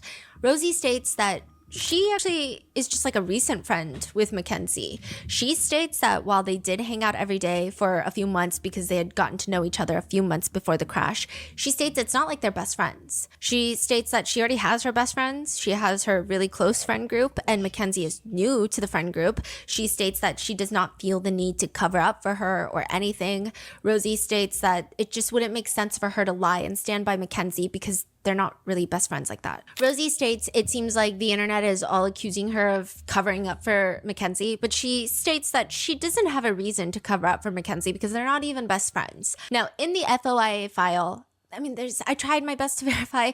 There is a little over 600 pages of text messages between Mackenzie and Rosie. We did read through all of it just to figure out what kind of friendship it was. It was kind of a bizarre friendship. So, for example, July 6, 2022, Mackenzie texts Rosie, "Do you like matcha?" Rosie responds, "My mom's being really annoying and I have to go shopping with her to get food. I asked her for food money and she started arguing with me." Mackenzie responds, "Oh damn, come next time." And also, like, you post yourself in a bikini and like show your butt, but like if I did that, my whole TikTok would be getting fucking banned. I'm so jealous. Yeah, I need to get money, bruh. I don't even know what I'm gonna do to get famous. Oh my god, I don't know why they do that to certain people. Dude, we're perfect duo to be famous. This is 25 days before the crash. Rosie tries to sympathize with Mackenzie about her TikTok that keeps getting banned. They banned like 3 of your accounts, I feel like, and literally like we're gonna be on our model shit. Mackenzie said This conversation sparked up from all she asked you was, do you like matcha? We went down. That's crazy. Sends Rosie a picture and says, "This is what got removed." Rosie explains that she tried to send Mackenzie a TikTok, but they banned Mackenzie, so it's too late. "Your account is there, but no profile pic, and I can't DM." Mackenzie's freaking out, like, "Oh my god, they took my profile pic? Should I go private? I hope they don't ban my whole account." That happened to me the other day, and then it just went back to normal. Mackenzie will then send Rosie, "I'm making a media kit. You gotta tell me if it's good." Side note, this is Mackenzie's media kit, by the way, and she writes, "My name is Kenzie Shirella. I'm a petite model from Cleveland, Ohio. I love to express my personality through fashion and photography. One of my goals on social media is to help people be themselves and embrace the style they love. I'm extremely body inclusive. I would love for brands to be more inclusive to the smaller sizes as well as the larger sizes. I'm extremely big on healthy living, clean brands, organic food." And then Mackenzie will just like suddenly text Rosie, "Do you know you can order animal shit anonymously to people's houses?" Like when I say animal, I'm talking like elephant shit, like that, or lion. 7 hours later, Mackenzie is asking Rosie, "How much do you make from TikTok?" Rosie's like, "It depends. If I have a good month, like good videos that month, the most was like 150. Sometimes it's like 40. Mackenzie's like, "Dude, I'm jealous. I need to get in on that fund. I have $88 from going live. I want more." Oh my god, I've never made anything going live, only from the creator fund. And so there's like just like rants about TikTok, mainly Mackenzie complaining. She complains that someone reported her account for being under 14. She has Rosie fill out something that's gonna help confirm that she's not under 14. Rosie writes, "Okay, I filled it out and said hella about how you're an influencer, literally graduated high school and you're being mass reported for being 13 when you're not even, and none of your content violates anything and it's your job, exclamation, exclamation, exclamation." Mackenzie writes, "I love you so much, and bruh, tomorrow's gonna be so fun." Yes, they better give you your fucking account. I'll fuck someone up. They better. I'm manifesting. Mackenzie complains, "Literally, I don't even know how I'm gonna get my followers back. Honestly, just push out hella good content because they love you, and new accounts tend to blow up. I'm so sad about this account. Fuck TikTok." Mackenzie is very nice to the people that have the things she wants. So for Rosie, it seems like it's the followers. Rosie had at that point like 200,000 followers on TikTok and YouTube. Mackenzie never really got more than a few thousand. So her attitude towards Rosie seems vastly different from how she treats other people that she doesn't really want anything from. I mean, like you saw the way that she was texting people and DMing people and just being a brat. She doesn't seem to show that side to Rosie. So I was kind of surprised by that in the 600 pages. I was just trying to figure out the depth of their friendship. And it seems like they just just like share weird ideas back and forth. Mackenzie will text Rosie, you should make a TikTok vlog of you tripping. Okay, this one I thought was a little weird. What? Why? Yeah, would... because exactly. Mackenzie has been complaining about how TikTok has been banning her account nonstop, and then all of a sudden she's like, "You should make a TikTok vlog of you tripping," which is, I'm like, Why? are you trying to sabotage? Like, it was weird. Not that I'm like defending anyone, but like it's just like a weird. What kind of suggestion is it? Yeah, which feels sabotagey to me, but I don't know. And then she hits it with an LOL, to which Rosie responds, LMFAO, I want to so bad, but my mom has TikTok and I blocked her, but her weird ass would make another account. SMH, I wish I could post shit like that too. My mom follows me too. And just some like random texts from Mackenzie that read, yeah, this fucking Thursday, bitch, we're about to look bad as fuck. And another one from Mackenzie, I feel like you're gonna be scared at my driving. We're the exact opposite. So this Mackenzie is picking up Rosie, and Rosie is expressing how it's nice to be driven once because she's usually the one picking people up. And Mackenzie tells her, but like, I love to drive too, but I'm crazy though. And Mackenzie is just kind of yapping. Another text says, I think I'm gonna make a YouTube, but I don't know what to record on or what videos to make. Later, they joke about tripping on shrooms at the carnival, which Mackenzie thinks is, quote, bro, euphoria moment. Rosie says, no, literally. Mackenzie says, I'm excited. To summarize, nearly all 600 pages felt like variations of, yes, you're so hot. No, I love you. No, you're the cutest. No, fuck, why is your mom being annoying? Your TikTok got banned? I'm so pissed for you. It felt like, I will say, not like a particularly deep friendship. Yeah. There was no personal conversation. There was no like much relatability. Much of their friendship is based off of taking photos of each other. Mackenzie texts Rosie. That's what I'm saying. The pictures are going to be fire. I don't care if people are staring. If they're not talking about pictures, they're talking about social media. Rosie will text Mackenzie, bro, when you were banned yesterday, your baby cushy account was on my FYP like 3 times every time I opened TikTok. Mackenzie responds, no way. Same with you, to be honest. Your videos are all over my FYP. And then Rosie would respond, oh my God, work. We're famous. Mackenzie says, I need to hit 100K. Yes, you will. You should try scripting with that. Like when I was popping on YouTube, I was manifesting by writing every day. I have however many followers or subscribers, or this video got this many views, and it works like a charm. Bruh, keep manifesting. I'm manifesting my account back right now. Rosie's like, yes, I haven't scripted in so long. I feel like it works the best. Mackenzie's like, I would usually write on paper then burn. And then Mackenzie informs Rosie that she's going to take on the nearly impossible task of cooking for herself. She texts, I'm going to try to make myself an egg. It's embarrassing, but I don't know how to do it. LOL. This is like kind of one of the more in-depth conversations they have. Rosie responds, ew, not an egg to eat. I hate eggs. Yes, LOL. I like the gooey. Haha, I'm done with eggs, bro. I used to love them. True. Is that like vegan to you? Rosie says, I'm such a hater. Yes, like I'm almost vegan if I didn't eat cheese. I only eat eggs if they're grass-fed, free range, no hormones. Mackenzie says though, I'm not gonna make them. I don't want you to smell when you come because I would hate that. And Rosie's like, ha ha ha ha, no, you're okay. Mackenzie says, I'm weird as fuck with smells. I'm good with smells. Dude, you can try sea moss. Oh my God, yes. Do you want Chipotle? I'll make Dom go get you some too. I'm okay, bet. So they never fought in the text? Like, you know how Mackenzie will crash out and... No, and I think it's literally because, well, here's me speculating, but I do think that Mackenzie is very kind to people who she thinks will help her get what she wants. Yeah, because she cares about herself the most, right? Yeah. That's so interesting. So she's very polite and just supportive. Yeah, other than the only part where I was like, weird, was when Mackenzie was like, you should make a vlog of yourself tripping. It felt a little sabotagey. After all of her rants about getting banned on TikTok for doing nothing. And then she's like, hey, violate community guidelines right now. It was just kind of, it was weird. Okay. And you think that's why Rosie responds, describes Mackenzie in that way, is because of that's kind of the friendship she has with? Yes, I think it would be understandable to see where Rosie is coming from and how she describes her relationship with Mackenzie and how she specifically felt about Mackenzie. I think the part that people might have problems with for sure is the fact that you didn't know her that long and you had more of a surface level friendship, and yet it does seem like she has a lot of hope and faith in Mackenzie's that this was an accident. Like, they don't 100% think it's an accident, at least from what they told our researchers, in the sense of like, they're dead set, like this was an accident. They're not like Mackenzie and Mackenzie's parents.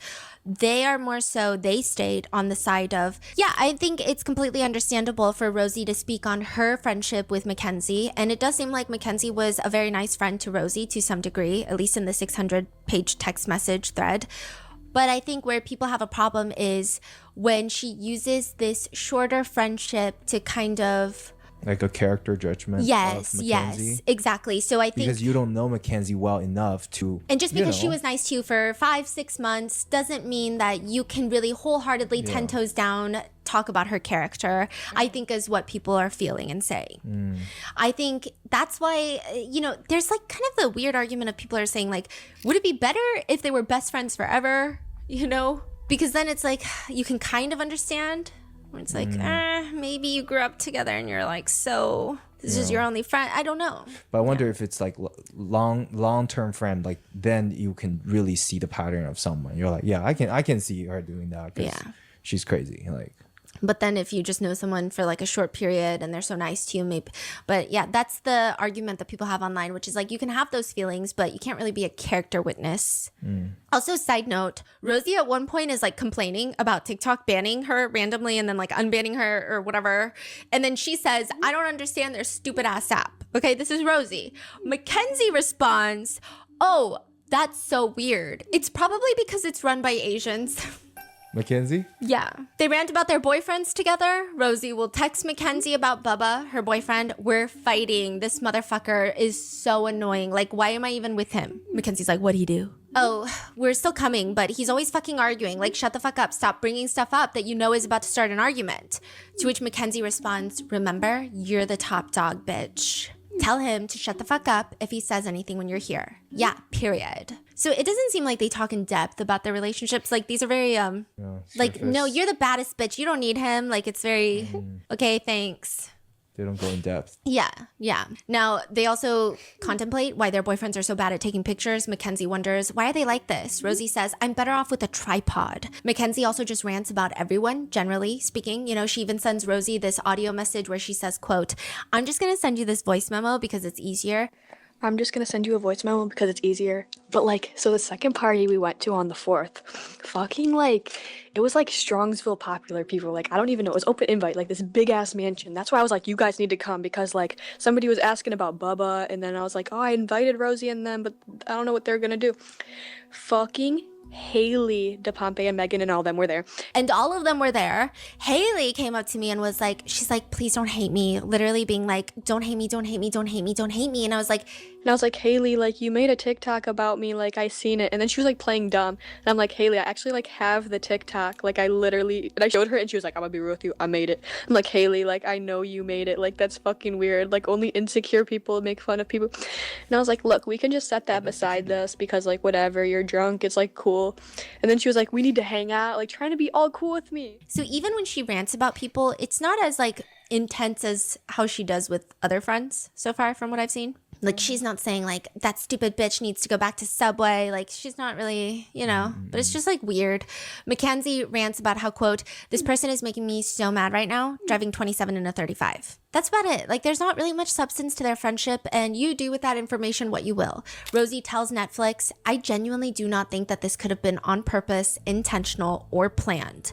Like, it doesn't make sense to me. We were all friends. Rosie tells Netflix, I was with them every single day, and there wasn't daily arguments. It wasn't like anything crazy like that. Rosie states to our researchers, it's so weird because now I'm just seeing people online making fun of me for saying, oh, we had the best friend group, but it really was like a really chill vibe. And up until even that night, we were doing the stuff that we would normally do, watching TV, watching movies, going outside, just talking, listening to music. It's like a lost art form, and nobody even does that anymore. And it was like we would do these wholesome things, and it just feels like a lot of the toxic relationship drama drama is kind of sweeping that up. Like we somehow were involved in any of that or saw it and genuinely never saw anything like that. And if we ever did hear anybody threaten anybody, or if they were arguing that night, or if they were arguing about anything, we would be the first people to say that. I would not sit here and defend something or just lie about what now is a double homicide or about my friends losing their lives in general. Does Rosie know the depth, the truth of, how Mackenzie's relationship actually is with Don? All the texts and all of that you've shared so far? Or you don't know that information? So Rosie does mention the text messages in the 2-hour-long conversation, but it was more of the sense of she is stating like she told the prosecutor what she saw that night. And she is telling people that she did not see them argue extensively. Like she did not see them have a toxic relationship. She's saying two things can be true though. She's saying like, obviously I didn't see those text messages. Like she's saying like, obviously I don't have their phones. Oh, so she's saying that she actually doesn't know they have a toxic relationship. Or, okay, her thing is more so people are trying to break down why she's telling people that she did not witness a toxic relationship.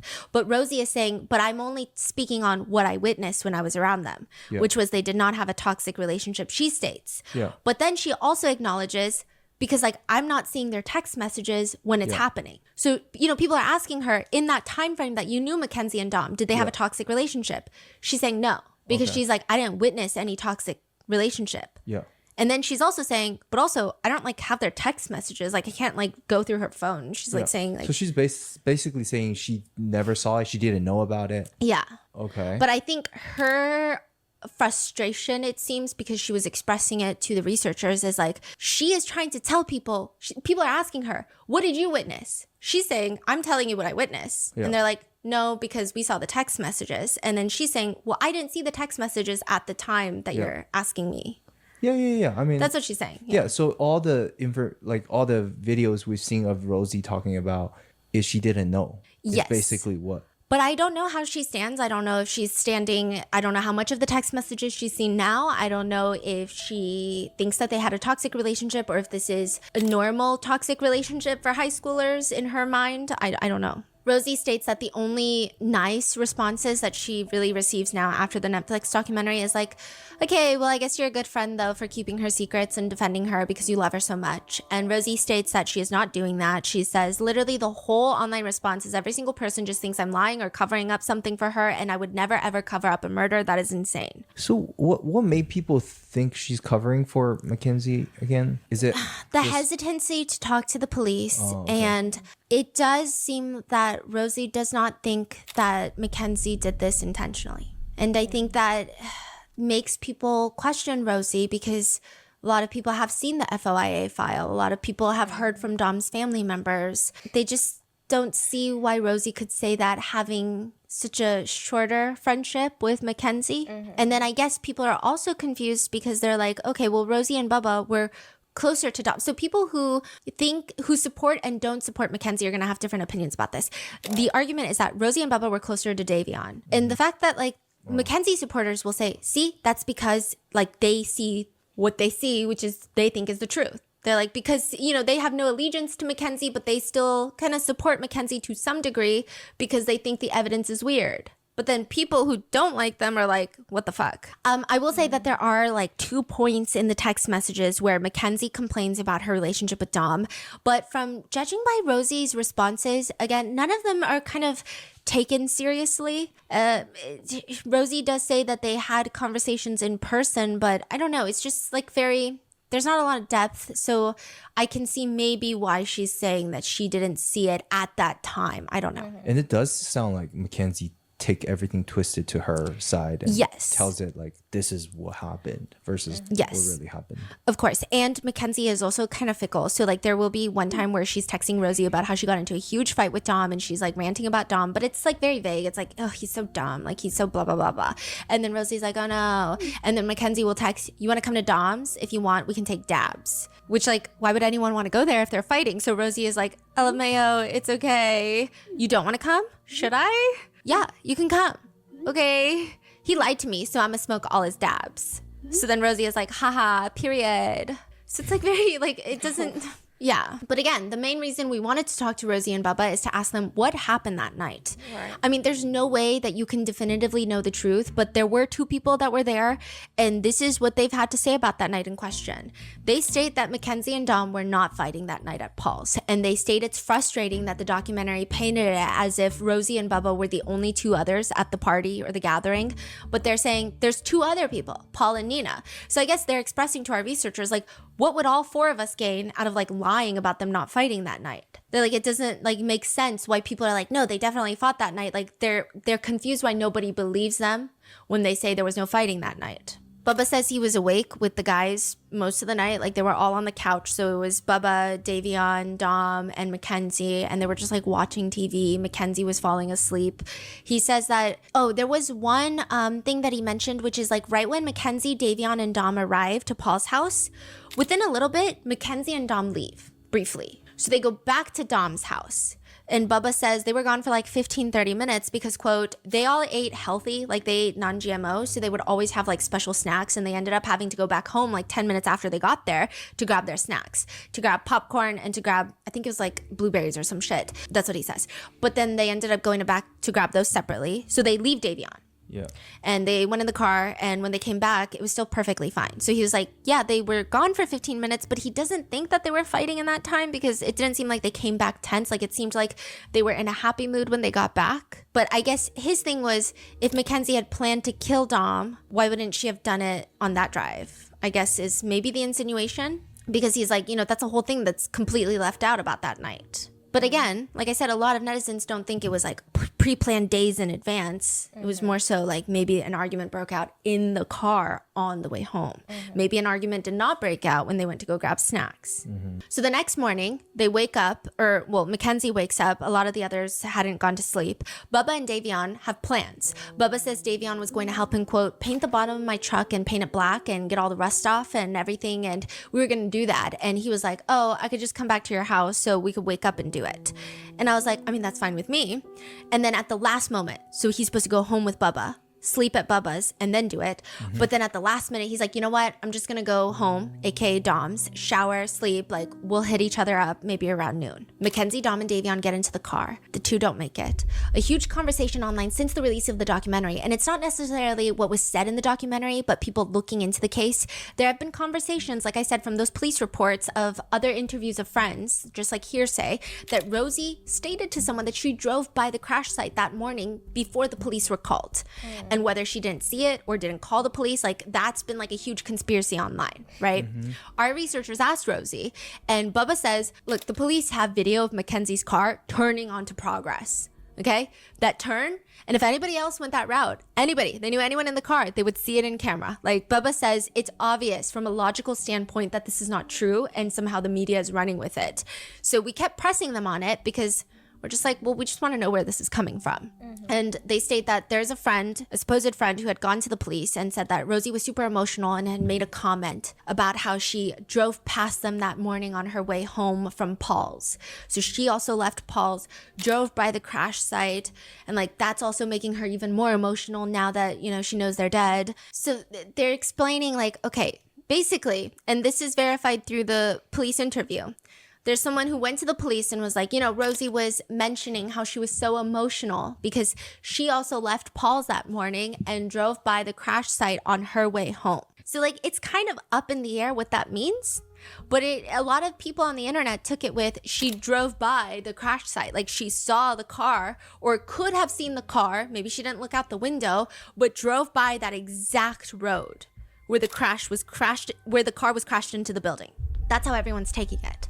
And of course, a lot of people are spinning it in the more nefarious way and saying like, she drove by, saw Mackenzie's car and was like, holy shit, Mackenzie actually went through with it. So she doesn't call the cops and she just keeps driving home. And then because maybe she feels guilt, maybe she feels all these emotions, she mentions it at like one of the vigils and it becomes the whole thing. It gets reported to the police. So we're like, we just need to know, where were you? Like, where was they pretty much like got a Google Maps explanation, gave it to the researchers. They're like, we live here. This is where Bubba lives. This is where Rosie lives. Like they were giving the full breakdown of the entire town. Now, if we deduce the main points, Rosie had gotten up. So Rosie had slept. So she gets up and she's like gathering her stuff. She had gotten up to use the restroom. She's gathering her coloring books, and eventually her and Bubba are like, let's go. Like, we want to sleep in the bed. Like, let's go to Bubba's house. And they said that they were going to go to Bubba's and they were going to both sleep and wake up later around noon. Because remember, Davion was like, oh yeah, I'm going to come help you with your car around noon. Yeah. So they both drove separately to Paul's. Bubba gets in his car and Rosie gets in her car. Her whole thinking was Bubba's parents are pretty strict, so they don't let her sleep over, but it's daytime. So like technically she can take naps. So like this is kind of like a nap. So then she drives to Bubba's house and she states that when she gets there, Bubba's mom has COVID. So she's like, you know what? Maybe not smart for me, so forget it. I'm just going to drive home. So she gets to Bubba's and then decides she's going to drive home. And the only way for her to drive home is using really the main road, which is Pearl. Not Progress, Pearl. Pearl is the main road. Like, this is where all the restaurants are. This is where the Starbucks is. Apparently, there's so much traffic on Pearl, but Pearl. She passes the entrance of Progress, where Mackenzie had turned right. She passes the entrance. She does not go on to Progress ever. Got it. That's what she says. No, she passes the entrance, and she also like is saying, if I had and I wasn't like talking to the police, like I guess the argument is like the police would have known and they would have. Yeah. That would be a crazy Yeah, detail. yeah. And there's like no mention of it anywhere, right? She thinks that this rumor could have started because everyone was gathered at the crash site, like 50 or 100 people after the car was taken, and there was flowers. It was like a vigil that was set up, and a lot of the high schoolers would just kind of hang out there because it was a way to grieve together and not alone. And she says maybe somebody there heard that I drove down Pearl and maybe it got mistranslated, and everybody there is just obviously like trying. I mean, there was just a bunch of rumors going around to everybody trying to speculate on what had happened. So she states that she never specifically spoke to the person that told the police this, but she thinks maybe that's how this whole story got started. Because I can see that. I could see Rosie being emotional and like mentioning like, I was just driving down Pearl on the way home. Yeah. And I passed the entrance, and then it just kind of, yeah. That's crazy. Wow. Yeah. And this is less pertinent information, but I thought it was interesting, okay? But Rosie told us that on the drive home from Bubba's, she's driving down the main road, passing the entrance of Progress, not on Progress, but passing the entrance. And she said that she was getting really emotional. So the whole theme of the night at Paul's, and technically all of this was, it was a graduation party, and they've been going to all these grad parties. She says, we're going to college soon. We were all locked in to go to different colleges. Me and Nina were going to a college that was like 2.5 hours away.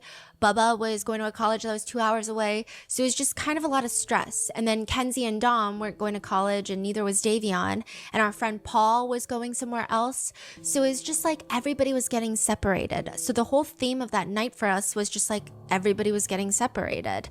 And you know, we're going to college kind of scared. We're going to leave home and we're going to have to make new friends. So on my drive home, I'm literally reflecting on the fact that this city that I'm driving through, because as I said, you know, this is the main road. I have so many memories in this city. I'm passing by the carnival that we went to. I'm passing by all this stuff, and I'm literally like crying in the car. Rosie's crying? Yeah. That's what she says, right? I mean, this is obviously like an anecdotal story that is not relevant to the case, but she's just like was giving us a lot of context. And she says like there was this beautiful sunrise and it felt like a warm summer morning, which that's the only thing I could fact check, which the sunrise and the time that she's driving home does check out. And she says, you know, I have all my windows down and I'm not even playing any music. And I'm just like, wow, this city isn't so bad. And I have a nice friend group now. But then also kind of sad because now we're all going to separate colleges and I have to try and find new friends in college. And she says, you know, I feel like when I was growing up, we're like, I hate this city. Everybody sucks here. Like, this place sucks. And then I finally had a moment where I was like, maybe it's not that bad. Like, maybe I'm going to miss it here. And then I got home, I went to sleep, and I got woken up by a phone call from Bubba, and he was just like bawling his eyes out, and I couldn't even understand what he was saying. She mentions how she told this all to the Netflix documentary producers, and they actually wanted to film a whole scene. So they were like planning on doing a whole, like a recreation of the sunrise moment where she's driving, right? But she says, I don't know how it all just ended up getting cut out. Side note, it seems that Bubba found out about the crash because Davion had been staying with Bubba's for a little bit, and the head football coach had called Bubba's mom asking if she had heard the news about Bubba. Bubba was waiting for Davion. So he was actually outside in the driveway prepping his truck for Davion to come and to help with the truck. So he said that he was trying to make sure the lines were straight, doing all the prep work under the truck, and then, quote, that's when my mom came out and told me, and yeah, it was just a mess after that. Ultimately, Bubba states multiple times throughout this call, Mackenzie was not my friend. And I know this might sound harsh or might come off as a bad way, but if she would have lost her life in that accident, or some like really excruciating evidence came out and she got booked for like 30 years to life and it was a harsher sentence than what she has now, it would not affect me in any way. I would not care. Mackenzie was not my friend. She was more of Rosie's friend. They always did their thing, like when we always hung out. I mean, I've had a handful of conversations with her. I was never her friend. Davion was the closest thing to a brother for me since him living with me. I own one of his football jerseys. He got buried in the other one. He was truly the closest thing to a blood brother to me. So my whole stance on this is I just want to know the truth. The reality of it, at least for me, I don't care how long she sits in jail. I don't care about any of that. What I care about is knowing the true story of knowing how they lost their lives. Rosie has, side note about, there was a lot of people thought that Rosie was doing the Netflix documentary for social media attention, and they do bring up her social media handles. And there's like parts where Rosie is like, oh yeah, when I met Mackenzie, I had 200,000 followers on YouTube, right? Rosie says she wanted the producers to not include any of her social media.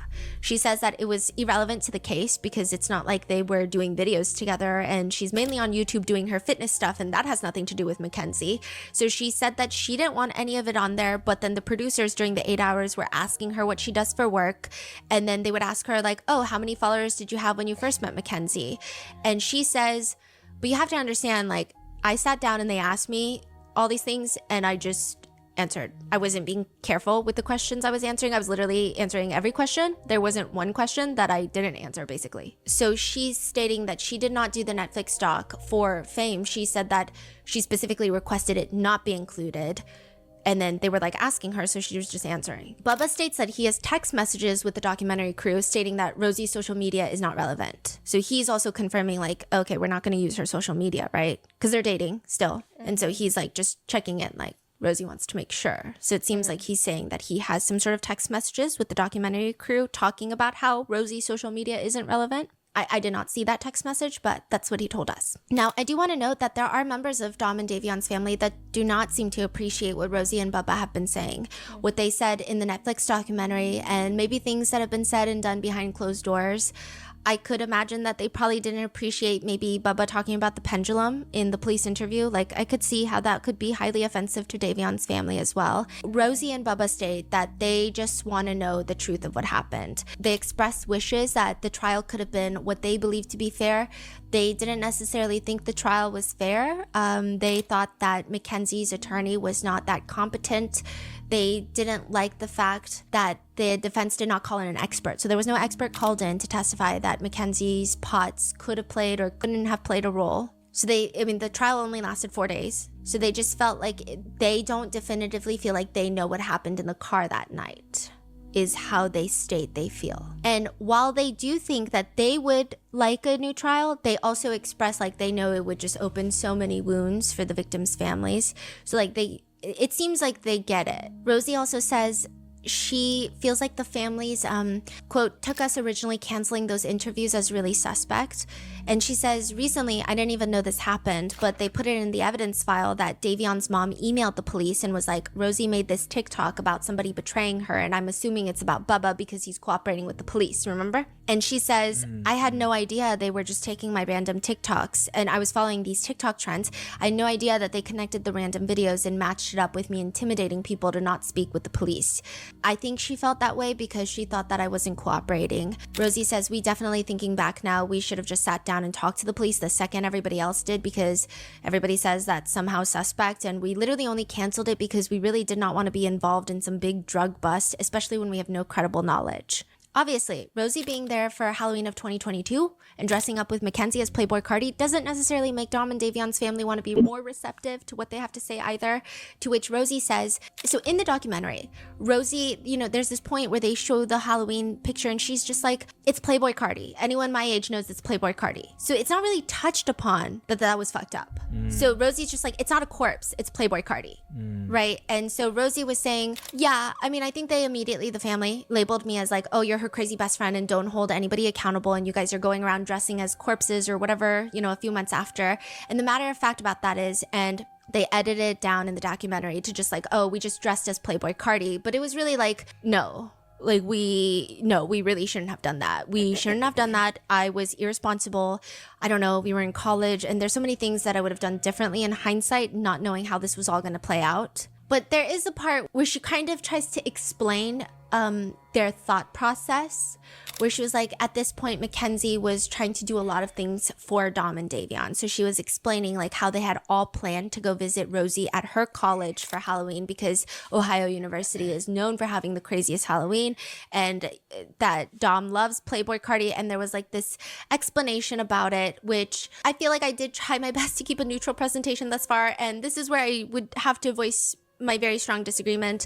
I think it's good that Rosie realized that they definitely shouldn't have done that, because it is, like she said, irresponsible. And they've all said that they believed that Halloween was a way to celebrate Dom and Davion's lives, and that even Mackenzie going to the Kid Cudi concert was a way to celebrate Dom.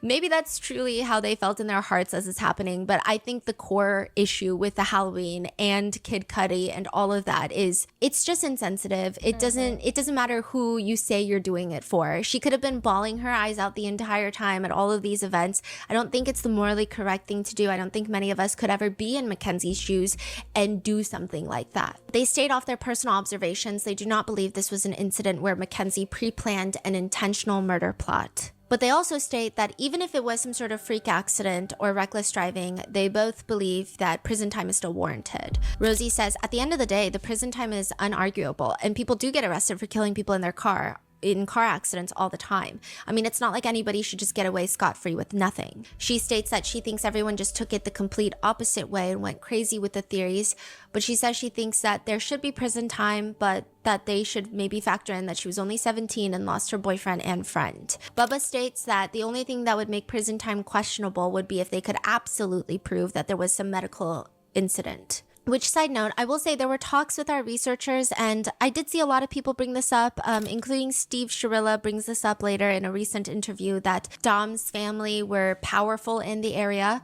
Dom's mom is a criminal defense attorney, Christine Russo, and she did work for the prosecutor's office. And so she might know a lot of people. The judge that was presiding over the case, her last name is Russo. I don't think that there's any sort of, neither do Rosie and Bubba. They don't think that there's any sort of familial relation, because that would be crazy. Yeah, that would be crazy, right? But I think that there are conversations of like, how much sway did Christine Russo have in all of this? I don't know. A lot of people, including Rosie and Bubba, point out how Christine Russo was talking to the police in an interview, and she said something along the lines of like, I know Mackenzie's defense attorney. Like, I don't need to worry about him. Like, he's not a concern. I know his brother, like, and she's just saying like, he's not a problem. He's not a problem.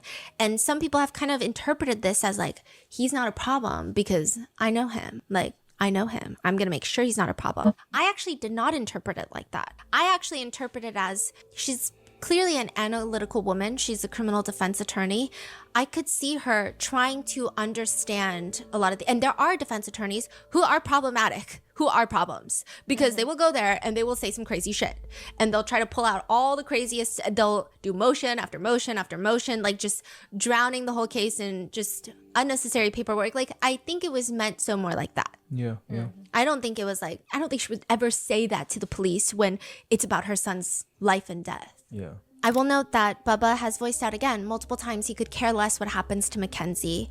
Rosie has stated that she does not think that Mackenzie is this evil monster and did not care about either of these boys, or that she premeditated the whole thing or did it on purpose, and this is what I've gathered from reading through every single page of the 30,000 page document of text messages between Mackenzie and Dom. And I only say this because there's really no better way for me to try to explain the feeling that I had reading those messages. Not that my feelings are important in this matter, but those messages felt more akin to a domestic violence situation, where the relationship is so incredibly incredibly toxic. And just the sheer oppressive nature of Mackenzie's text messages to specifically Dom and only Dom, and how she speaks to him, to me felt abusive. To me, if I was in that relationship or my friend was in that relationship with someone like Mackenzie, I would be scared for them. But Mackenzie could be very well sweet to Rosie and Bubba and portrayed herself differently, because that's also very typical in domestic violence situations. Not saying this is one, but with domestic violence, I mean, again, it doesn't always mean that she's hitting him or physically abusing him, but in these types of dynamics, from the text messages I saw, if I had to summarize the level of how it makes the reader feel suffocated, it feels reminiscent of an emotionally abusive relationship. And while the trial is another part that we're going to cover, I think the public opinion on this case, a lot of people from what I've seen, they don't necessarily believe that Mackenzie went out and plotted this whole thing days in advance. In fact, a lot of people think that Mackenzie is likely too narcissistic to want to harm herself just to harm Dom. But rather, there could have been a fight that broke out in the car. And in the escalation of rage or whatever emotion that could have come out in that moment, the crash was deliberate. That is how a lot of people feel. That is what they're saying. And I bring up DV not because I'm saying Mackenzie is a domestic violence abuser, but because in relationships, people will behave in ways and do things that they will never do with their friends. It is very, very rare that you have someone on trial for abusing, punching their partner, and the abuser's friends come out and say, oh, they did that to me too, which we will be doing a full episode breaking down the entirety of the 30,000 pages of text messages so that you know what I'm talking about and you can come to your own conclusion.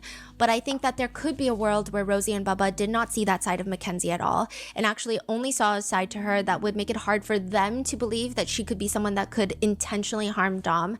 Just like how Rosie thinks that Natalie Sharilla is a really sweet woman. And I actually believe Rosie in that Natalie Sharilla is probably very, very kind to Rosie.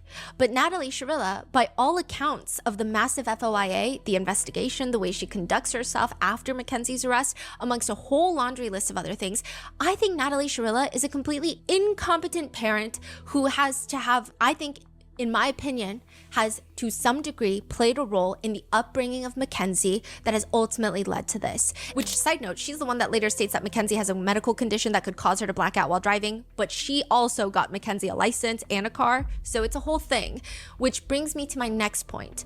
I think that after the release of the Netflix documentary, Rosie and Bubba are easy to hate figures in this case. They're parts of the interview that made it to the final cut. You could argue it's editing, you could argue regardless, they're the ones that said it. It does make it easy to hate them from what's happened with the Netflix doc. I also don't think that they've made it easier for the families of Dom and Davion, whether it was intentional or not. I think a lot of the things that they could have said and done could have really re-traumatized or reheard or reopened wounds for both of the victims' families. I think that they could have handled a lot of things differently. Whether we believe it or not, they state in their hearts that they were trying to do right by Dom and Davion. And in hindsight, they admit to doing some things that they could have done differently, but they tried. I think family members of Dom and Davion would rightfully disagree. But I also do think that instead of focusing on Bubba and Rosie, if you really want to debate the intentions of someone in this case other than Mackenzie, it's also her parents, Natalie and Steve Sharilla, who actually played a huge, meaningful role in all of this. And that is who we are going to cover in the next part. Stay tuned, let me know your thoughts, and be safe, and I'll see you in the next one.